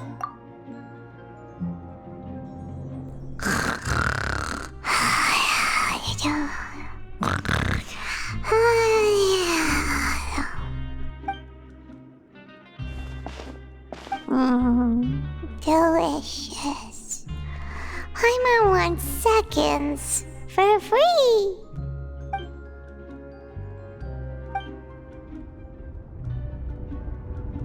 Out of my way! Get out of my way! What happened? Why is everyone running? No idea, but something must have happened. Stop asking!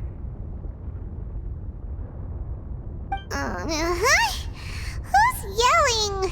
Paimon still wants to sleep.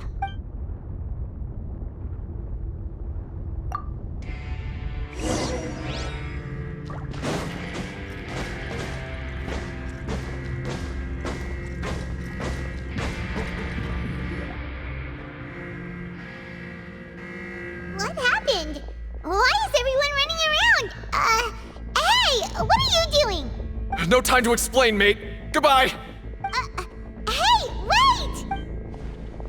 What's wrong with these people? They won't even talk to us. They're here! Yeah, there you are!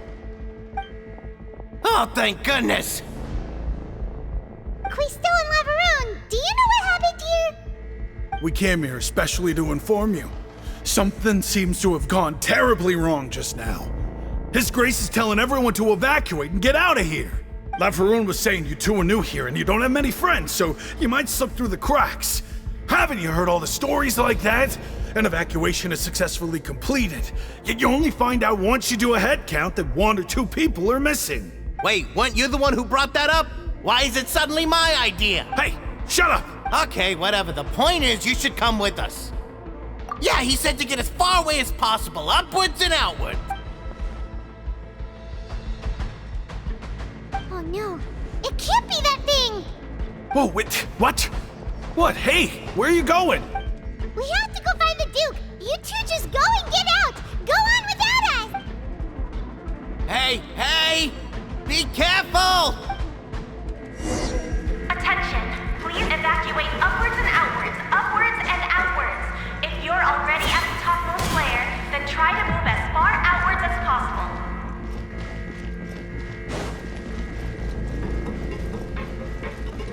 Attention, please evacuate upwards and outwards, upwards and outwards. If you're already at the topmost layer, then try to move as far outwards as possible.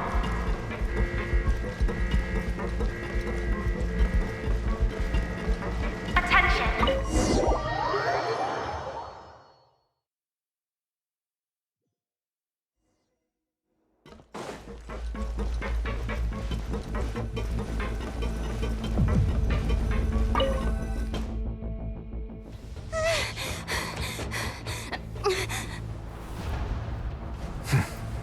They're here. Just like I said. What happened?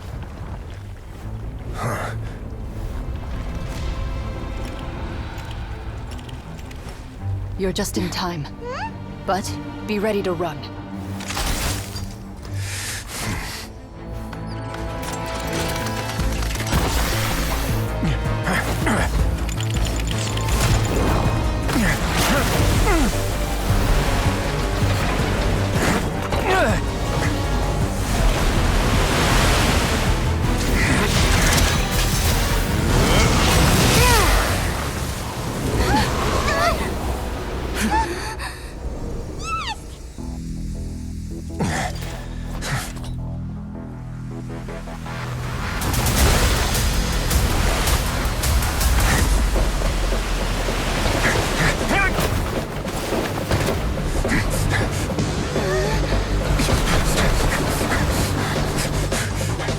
Three, two, one.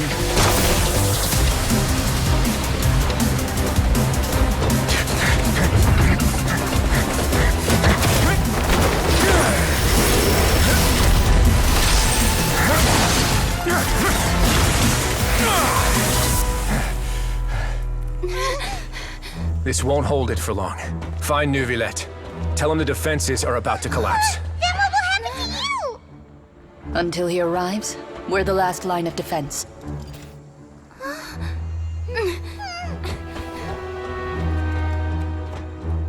The gate.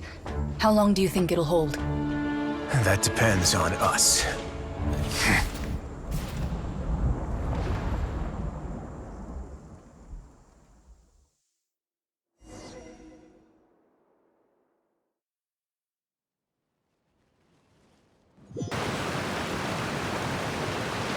Neuvillete? Why are you here? Traveler, I need you to head to the Opera House immediately. Furina will soon be meeting with the Knave there. You must protect Furina, and make sure she doesn't spend too much time alone with her.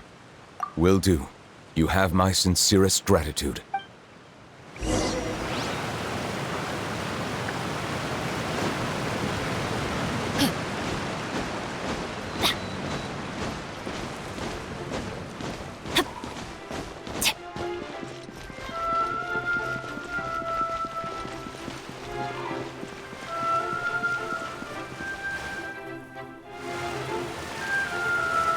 Look! There are a ton of Fatilian Palais Mermonia people over there! The Knave is probably here already. We need to hurry! Are you two the traveler in Paimon? Monsieur Neuvillete has left instructions. Please follow me. Though I'm sure he's already explained, this should be a mostly cordial conversation, unlikely to give rise to violence. But it would be most appreciated if you could protect Lady Furina to the best of your abilities.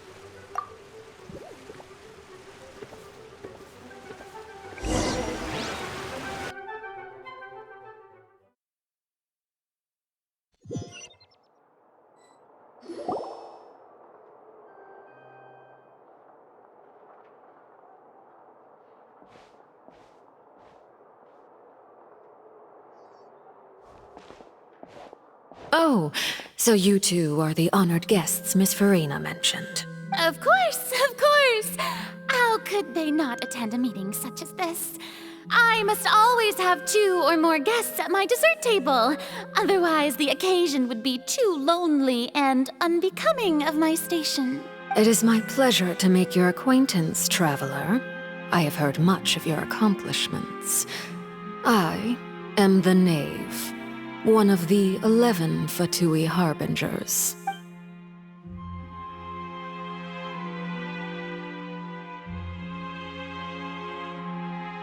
I've already prepared seats for you.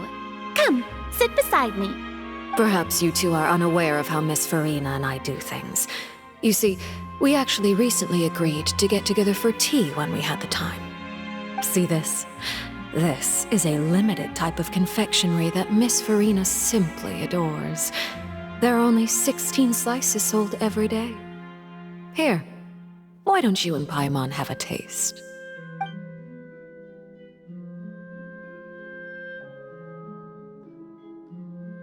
Traveler, what do you think of this cake?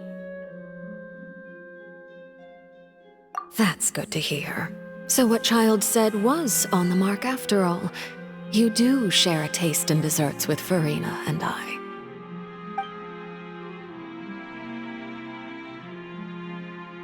I wonder how he's doing nowadays.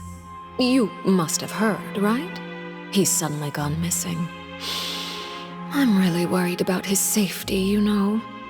Here's to hoping that he's an excellent swimmer. Since we're talking about him, I feel like I should add something. His martial prowess really looked certainly pretty impressive, yeah.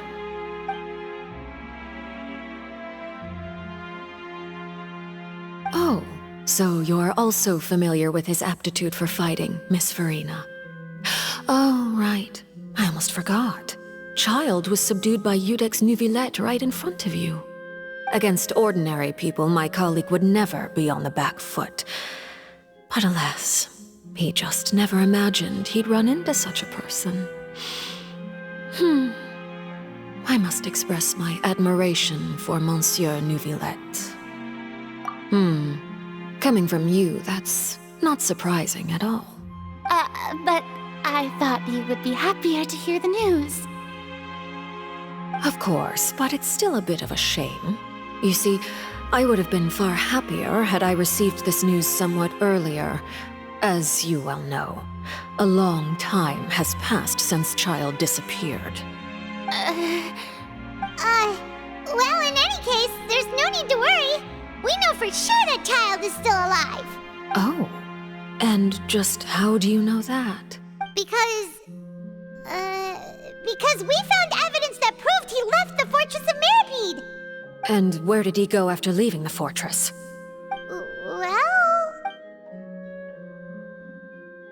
The Fortress of Meripede lies deep beneath the waves. Unless he pranced right out of the main gate, he must have had to swim for it. Do you have any proof that he surfaced safely? Ah, that is good news at least. His sister Tonya sent a letter to Fontaine not too long ago.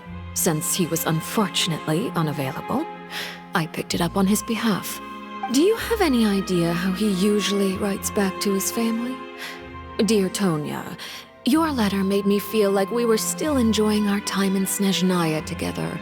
I'm currently admiring the scenery on the streets in front of the opera house. Is it something like that?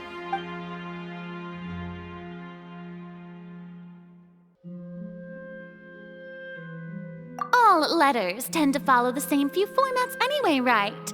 As long as the contents are accurate, it doesn't matter so much how it's written or how it's worded.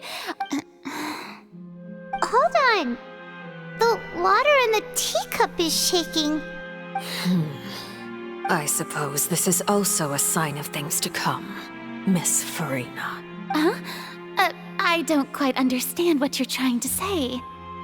Have we entered into the next stage of the prophecy?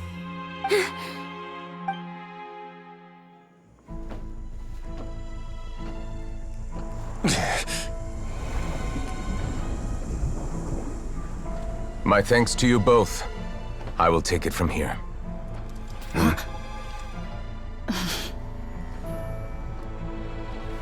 Sure you don't need a hand? Quite sure. Wow. So, what's your secret, huh? Let me guess. Nah, who knows? Maybe it's just your sense of responsibility. Sounds about right.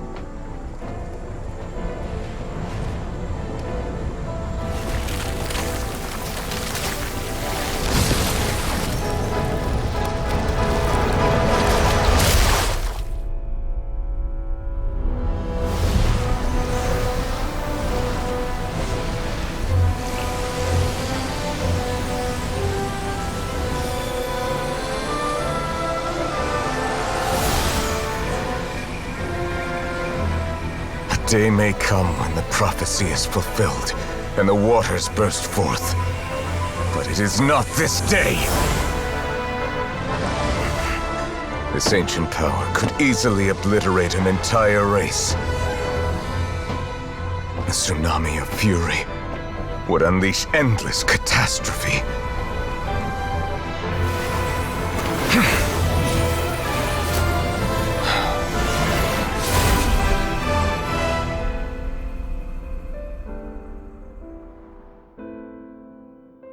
This sentence is too severe. Forgive me for overruling it.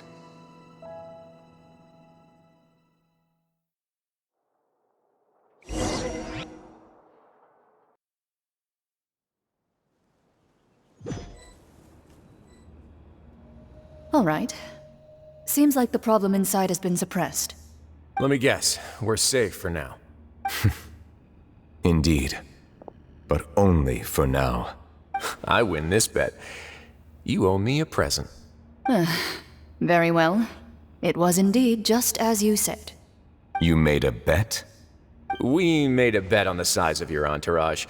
Cloran thought you wouldn't come down by yourself. I figured you would have at least brought a few people along for appearance's sake. It appears I underestimated just how confidential the mission was. Shouldn't you have gotten used to confidential missions by now? That's just how the courts operate. So what gift must the loser give? Tea? He already has tons of tea in his office. I'm thinking about a set of legal codices. That wouldn't happen to be a dig at my lack of legal awareness, would it?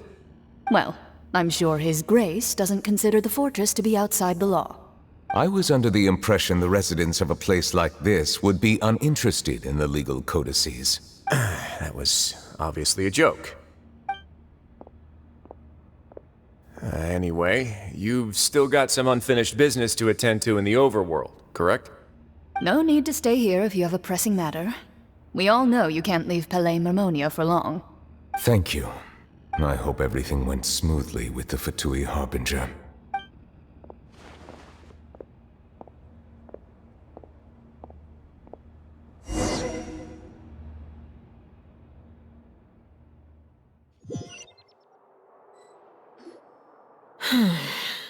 I must say, we've spent long enough playing house, Miss Furina. As the Hydro Archon, I am sure you understand the exact meaning of the phenomenon we just witnessed. Or should I say, that's what I originally thought. But looking at your expression, was I wrong? And you haven't a clue? What are you trying to say? At this point, I don't think there's any more need to speak as diplomatic representatives. Allow me to speak to you now as just a Fontainian. You know the prophecy by heart, and also that every part of it is being proven true. Yet, here you are relaxing, drinking tea, and eating desserts as if it's all nothing more than a few stray bugs in your garden. Do you really think that's acceptable? The prophecy's hanging above our necks like a guillotine. Every faction is looking for a way to either avert the disaster or save their own. Even the orphans of the House of the Hearth have devoted everything to saving their homeland. But you? It beggars belief just how nonchalant and carefree you have been. From the very beginning, you, the god Focalor, you have utterly failed to take action. You're wrong. I've never ignored the prophecy, nor have I just been passing the time in self-indulgence. Retract your accusation and stop doubting the wisdom of the gods with such absurd conjectures! I am not alone in my doubts, you know. All the children of Fontaine may be harboring the exact same thoughts right now. Oh, great Hydro Archon. How are you going to save them? Save us? How are the people you've sworn to protect supposed to survive in a land that will soon disappear beneath the waves? I have my ways, and I've been working on them for all this time. Even if you look down upon me, you have no right to judge me. Fontaine will be saved. Even if I still cannot see the true future right now, as long as I continue on as I am, I will be able to hold my head up high!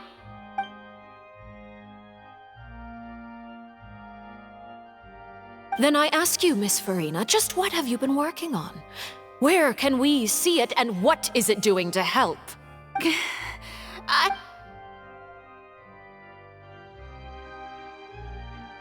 My machinations are just like the prophecy itself.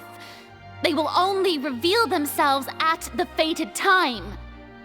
It is just that beings like yourselves are unable to perceive them as of yet. I see.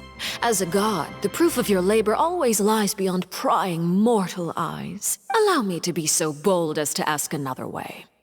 Would it be possible for you to tell us the parts of your plan that are not confidential? Such as your emergency response plan for the impending disaster? An emergency response plan? Oh, that look in your eyes. Have you not even prepared one of those? The emergency response plan is also strictly confidential. Then allow me to jog your memory. Miss Furina, what is the purpose of your Oratrice Mécanique d'Analyse Cardinal? And what do you plan to do with the massive amounts of indemnitium that has accumulated over the years? The Oratrice? It's just like it appears to be. So you also have no idea. If I'm not mistaken, someone's using it to prepare for something. But unfortunately, it would seem that someone is not you, Miss Furina. I first caught wind of this when Lyney tried to investigate the Oratrice in the Opera House. You see, even just getting close to the core contaminated him with an extremely large amount of indemnitium. But even if that had nothing to do with you, then what could you possibly be working on, oh great Hydro Archon? Oh, right. I almost forgot. Udex Neuvillete is not at the tea party with us today. Miss Furina, I suppose you must have ordered him away to take care of some troublesome business. Yes, that's exactly right. Please keep it a secret for me. Of course I will. Although, I must say, Miss Furina, you seem quite insecure without the Udex by your side. Oh, very well. Let's stop that conversation here. There are still a few slices of cake left, so please, help yourselves, everyone.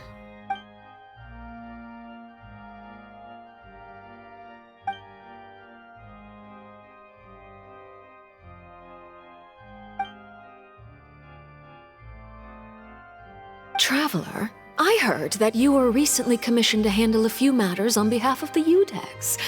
Why don't you take an extra slice of cake? Those who work hard deserve gratitude and praise. You too, Paimon. Thank you. Paimon will take you up on that offer.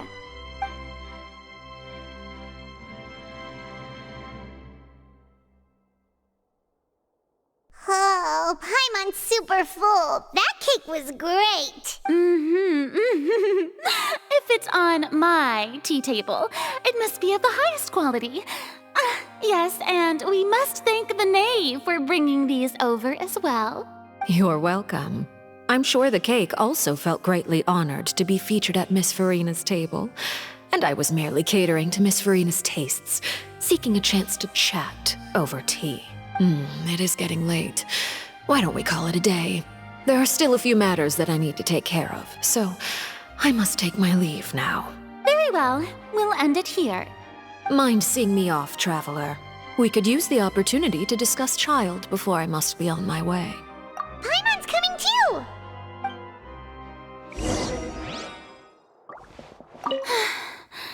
The tea party turned out to be even more difficult than I'd imagined. Why are you looking at me like that? Is something the matter? If there's nothing urgent, then I shall be retiring for now.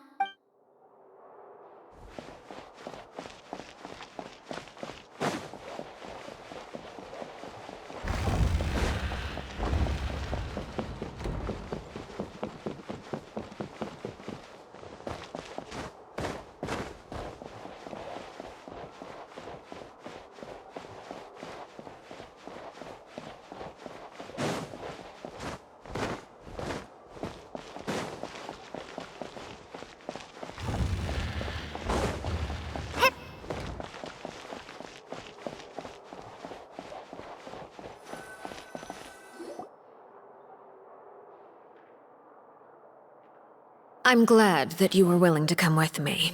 Of course, Childe was just an excuse. I have no interest in your dealings with him. That's what Paimon thought. You lent your aid to the children of the House of the Hearth. As their father, I would like to express my gratitude. Do I look like an irresponsible father to you? The House of the Hearth is very important to me. You should know that I care deeply about my children. That was all. Formal topics should be discussed in formal settings, and informal topics in informal settings. I know you just returned from the fortress of Meripede.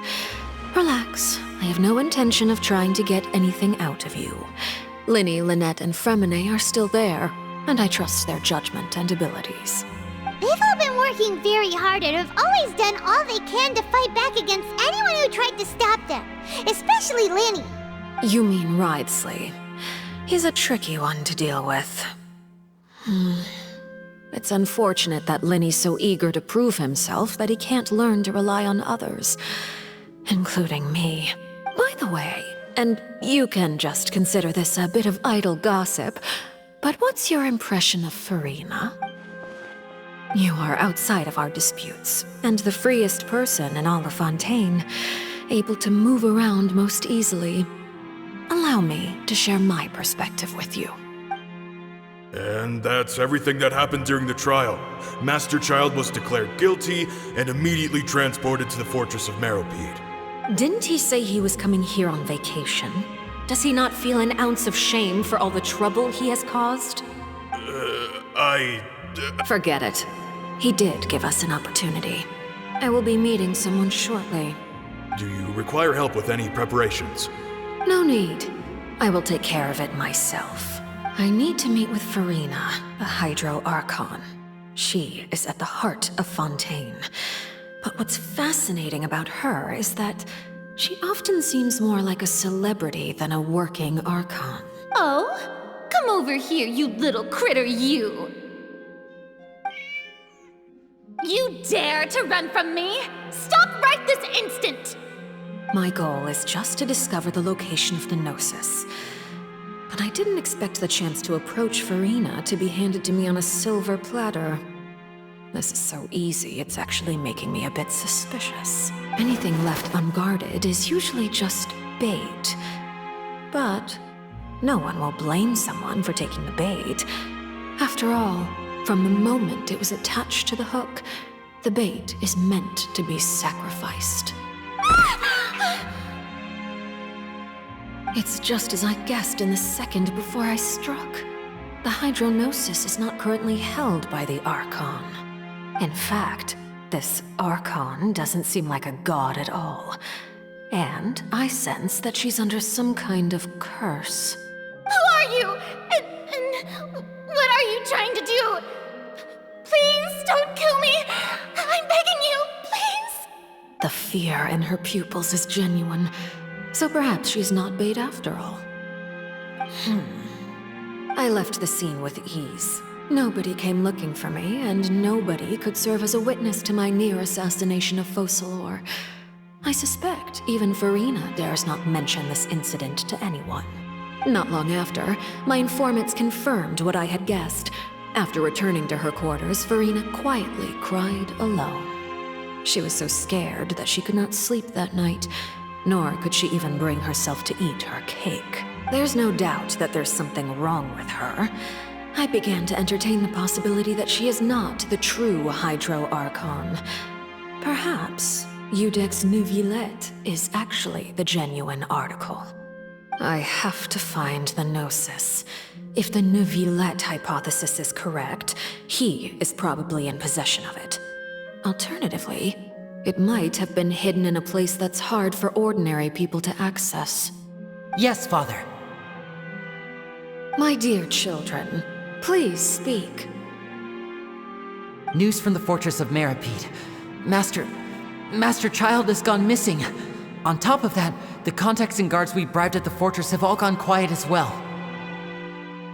Probably the handiwork of that Wriothesley. I'm afraid so. This is a good opportunity. The value of a harbinger is much higher than most would imagine. We now have an excuse to exert diplomatic pressure on the Fontaine authorities. Set up a meeting for me. I would like to meet the Hydro Archon and Iudex Neuvillete. Oh, and I have an additional mission for you three.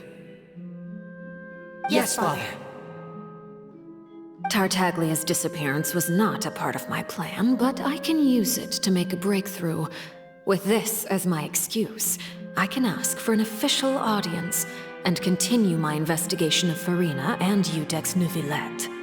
The initiative belongs to the House of the Hearth. My wish to investigate the Fortress of Meropide will be a front. Lyney and his group will be responsible for the actual intelligence gathering.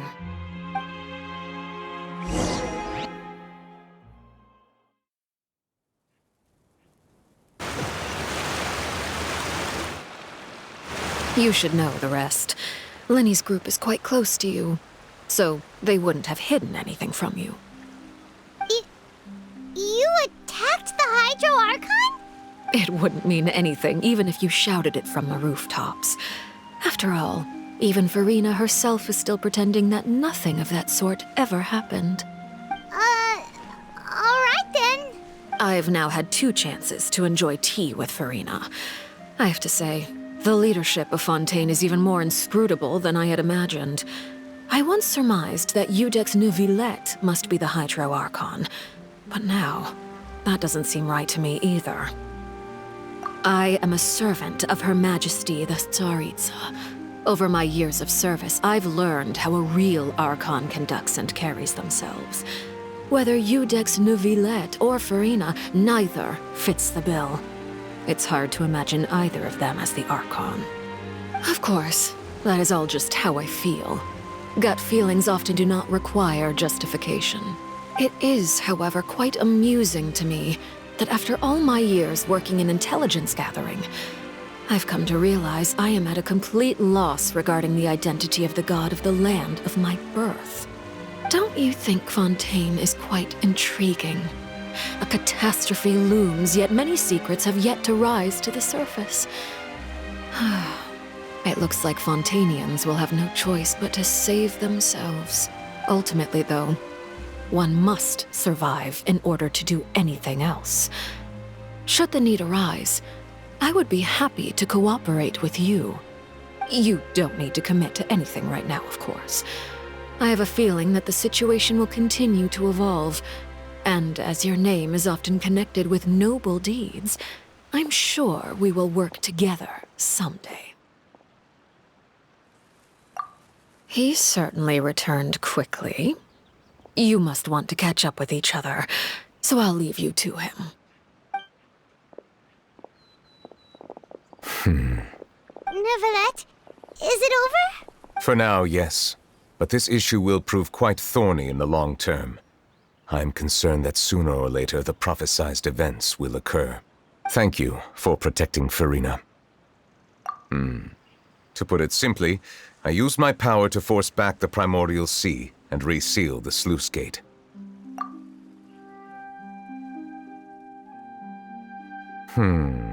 So as expected, the Knave has turned up the pressure on Furina.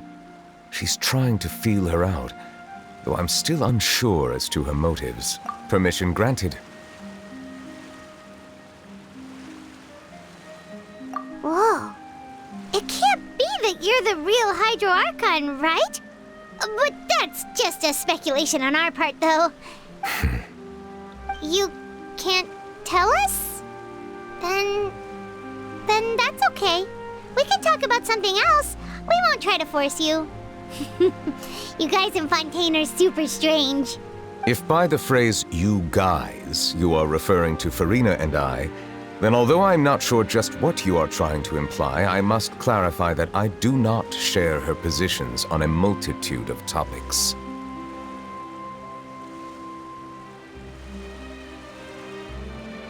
I believe so. The fortress has a long and complex history. It has seen much grief and suffering. And now, another catastrophe will soon be upon us. I mourn this turn of events. Huh?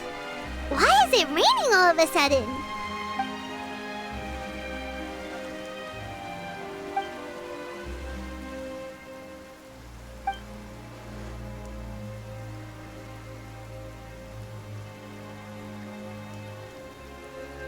You may be closer to the truth than you think. Oh? And what are you thinking?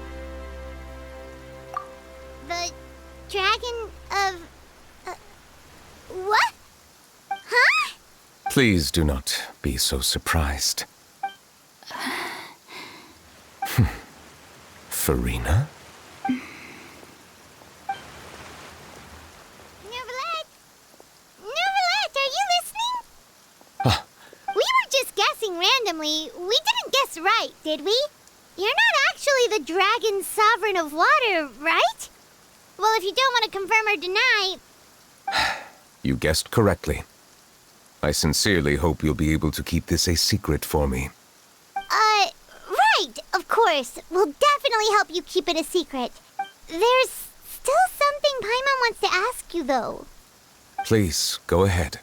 Well, if you are the dragon sovereign of water, and you were able to force back the primordialsea from the fortress, then since Fontaine's prophecy is all about seawater, couldn't you just use your power to solve the crisis?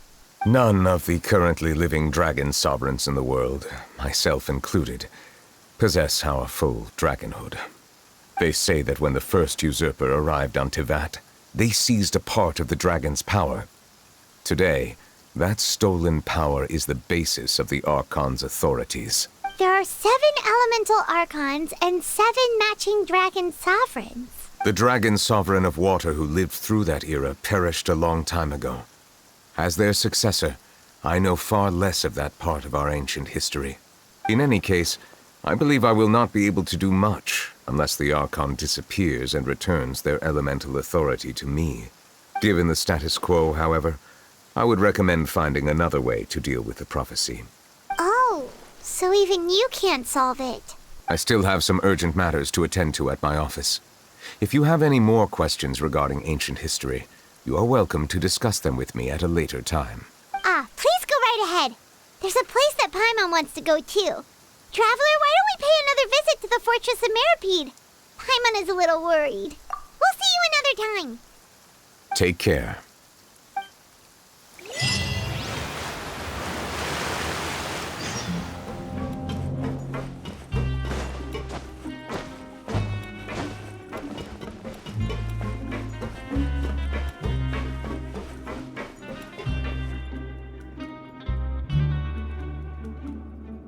Now guess, what suit will this next card be? A bare-teethed cat? Well, well, look who it is. Traveler, Paimon. Hello, everyone. Looks like you're recovering nicely, Freminent. Thanks to everyone's support. Oh, right. I managed to work up the courage to thank Miss Clorant in person.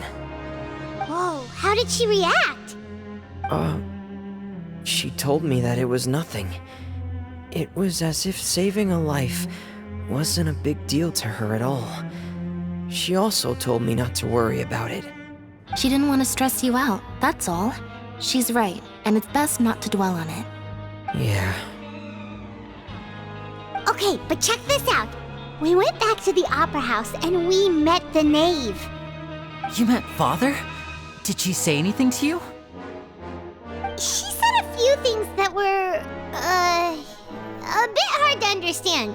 And also that she's looking forward to working with us in the future. Her attitude towards you is even better than what we'd imagined. That's fantastic. You should believe her.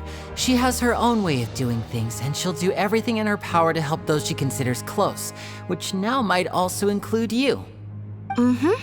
Father is very capable, and also trustworthy. Oh, Paimon just remembered that she thought Lyney was a bit too proud as well. She said that you should learn how to rely on others sometimes. Got it. That does sound like something that Father would say. Hey! Are you going to stay here for the next few days? Looks like it, yeah. Excellent. I will host a tea party. For real? Then Paimon wants another serving of cake. Another implies that you were already served some delicious cake while you were up there. How lovely. Well, next time, you're going to have tea and snacks with us.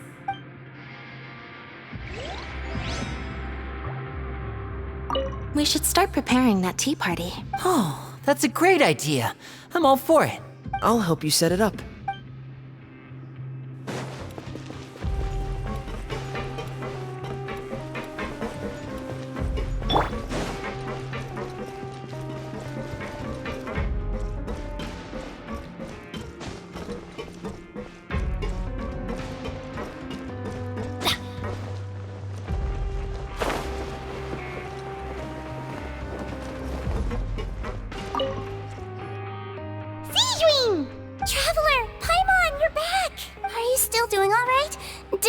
you get hurt? We're fine, but what about you guys? It was such a huge mess. How bad was it? A few people sustained superficial injuries, but that's about the extent of the damage. Monsieur Neuvillete paid us a visit. It was all thanks to him that we managed to suppress the crisis for the time being. Of course, we must also thank you for the help you provided. How did Neuvillete know that he was needed here? Well, Monsieur Neuvillete has strong resonance with the hydro element. When the water level rises, he can feel the waves produced. I ran into the bombshell bros while bandaging the injuries of the wounded. They were mumbling the whole time about how you just ran down without a word. I'm so relieved to see that you're both all right. If you're not too pressed for time, please stay with us a few more days. Just let me know if you get a craving for any particular dish, so I can have Mr. Wolsey get your meals prepared. Oh, and please feel free to visit the infirmary for a break at any time. I'd like to take the opportunity to spend some more time observing your facial muscles as well. Your happy smiles are quite contagious, you know. They're so memorable, and I've missed them immensely while you were gone.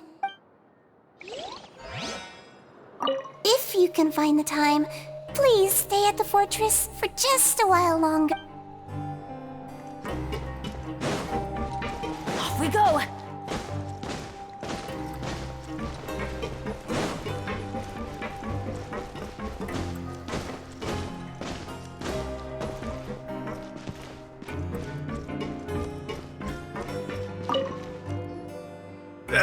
You guys are back?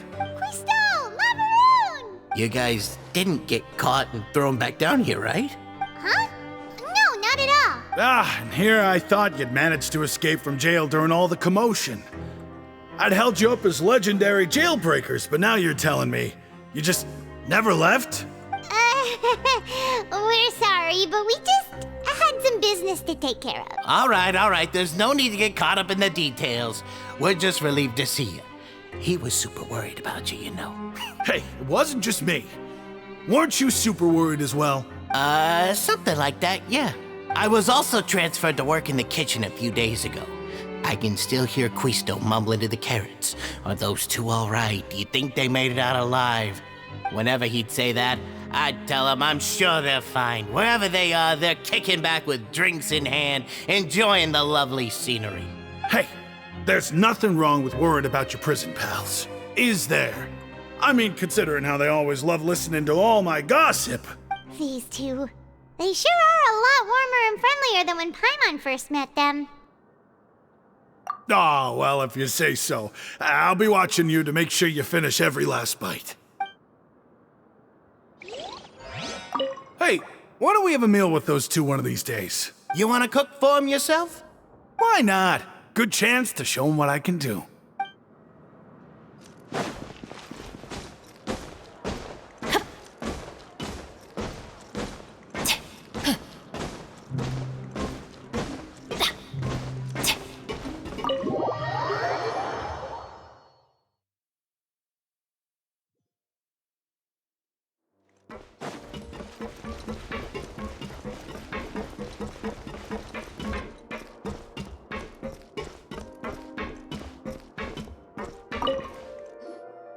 Courier? Miss Sigwine told me you still haven't eaten. Yeah, I was working on something, so I forgot. That's no excuse for... Huh? It's you two. You're back! Hello there. It's been quite the mess here recently. How have you been? And you? Are you still taking the secret passageway from the infirmary to work on the ship? Yep. That is still top secret, though. So don't say a word to anyone. It can be a bit annoying when there are lots of people in the infirmary, but I still prefer taking that route over the one from the Duke's office. I mean, the infirmary does make it easier for you to slack off. Oh yeah? Then why are you also here so much? You two really are just using your jobs as a cover for your relationship, aren't you? Not at all!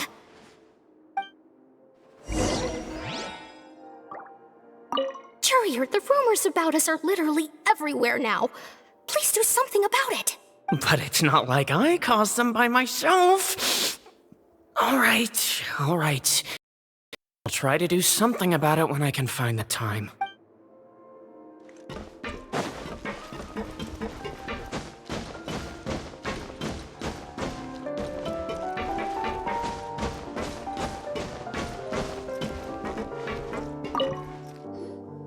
Do my eyes deceive me, or did I just see 2 inmates come back after making it to the surface? Some strange winds blowing of late. We wanted to see how the fortress is doing. Is everything still all right? We're fine, for the most part. Neuvillete came down and took care of the worst of it. If that's the case, why don't you just ask him to stay here? Oh, yeah, what a brilliant plan. Let's go convince the Iudex himself to exchange the courts of Fontaine for a puddle of water in the middle of nowhere. He came here in a hurry and left without even stopping for a cup of tea. He did remember to take Miss Sigwine's gift with him, though. He sure sounds super busy. Miss Clorinde has left as well. She also took her gift from Miss Sigwine. Were the gifts milkshakes? Neuvillete got the milkshake. Clorinde received lipstick instead. Those aren't even remotely alike.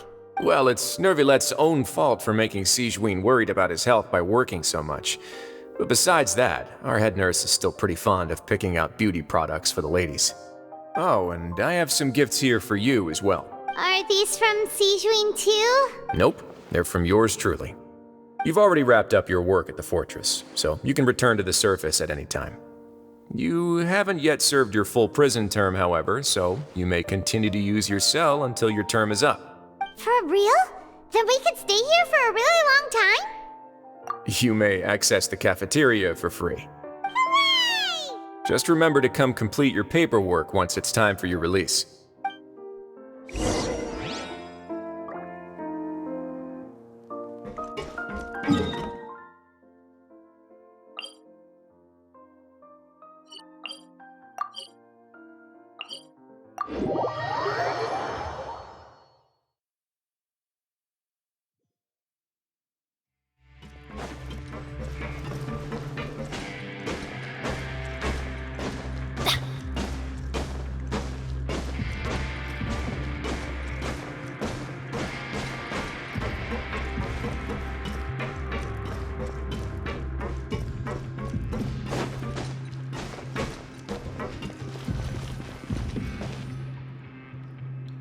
We're back in our cell again.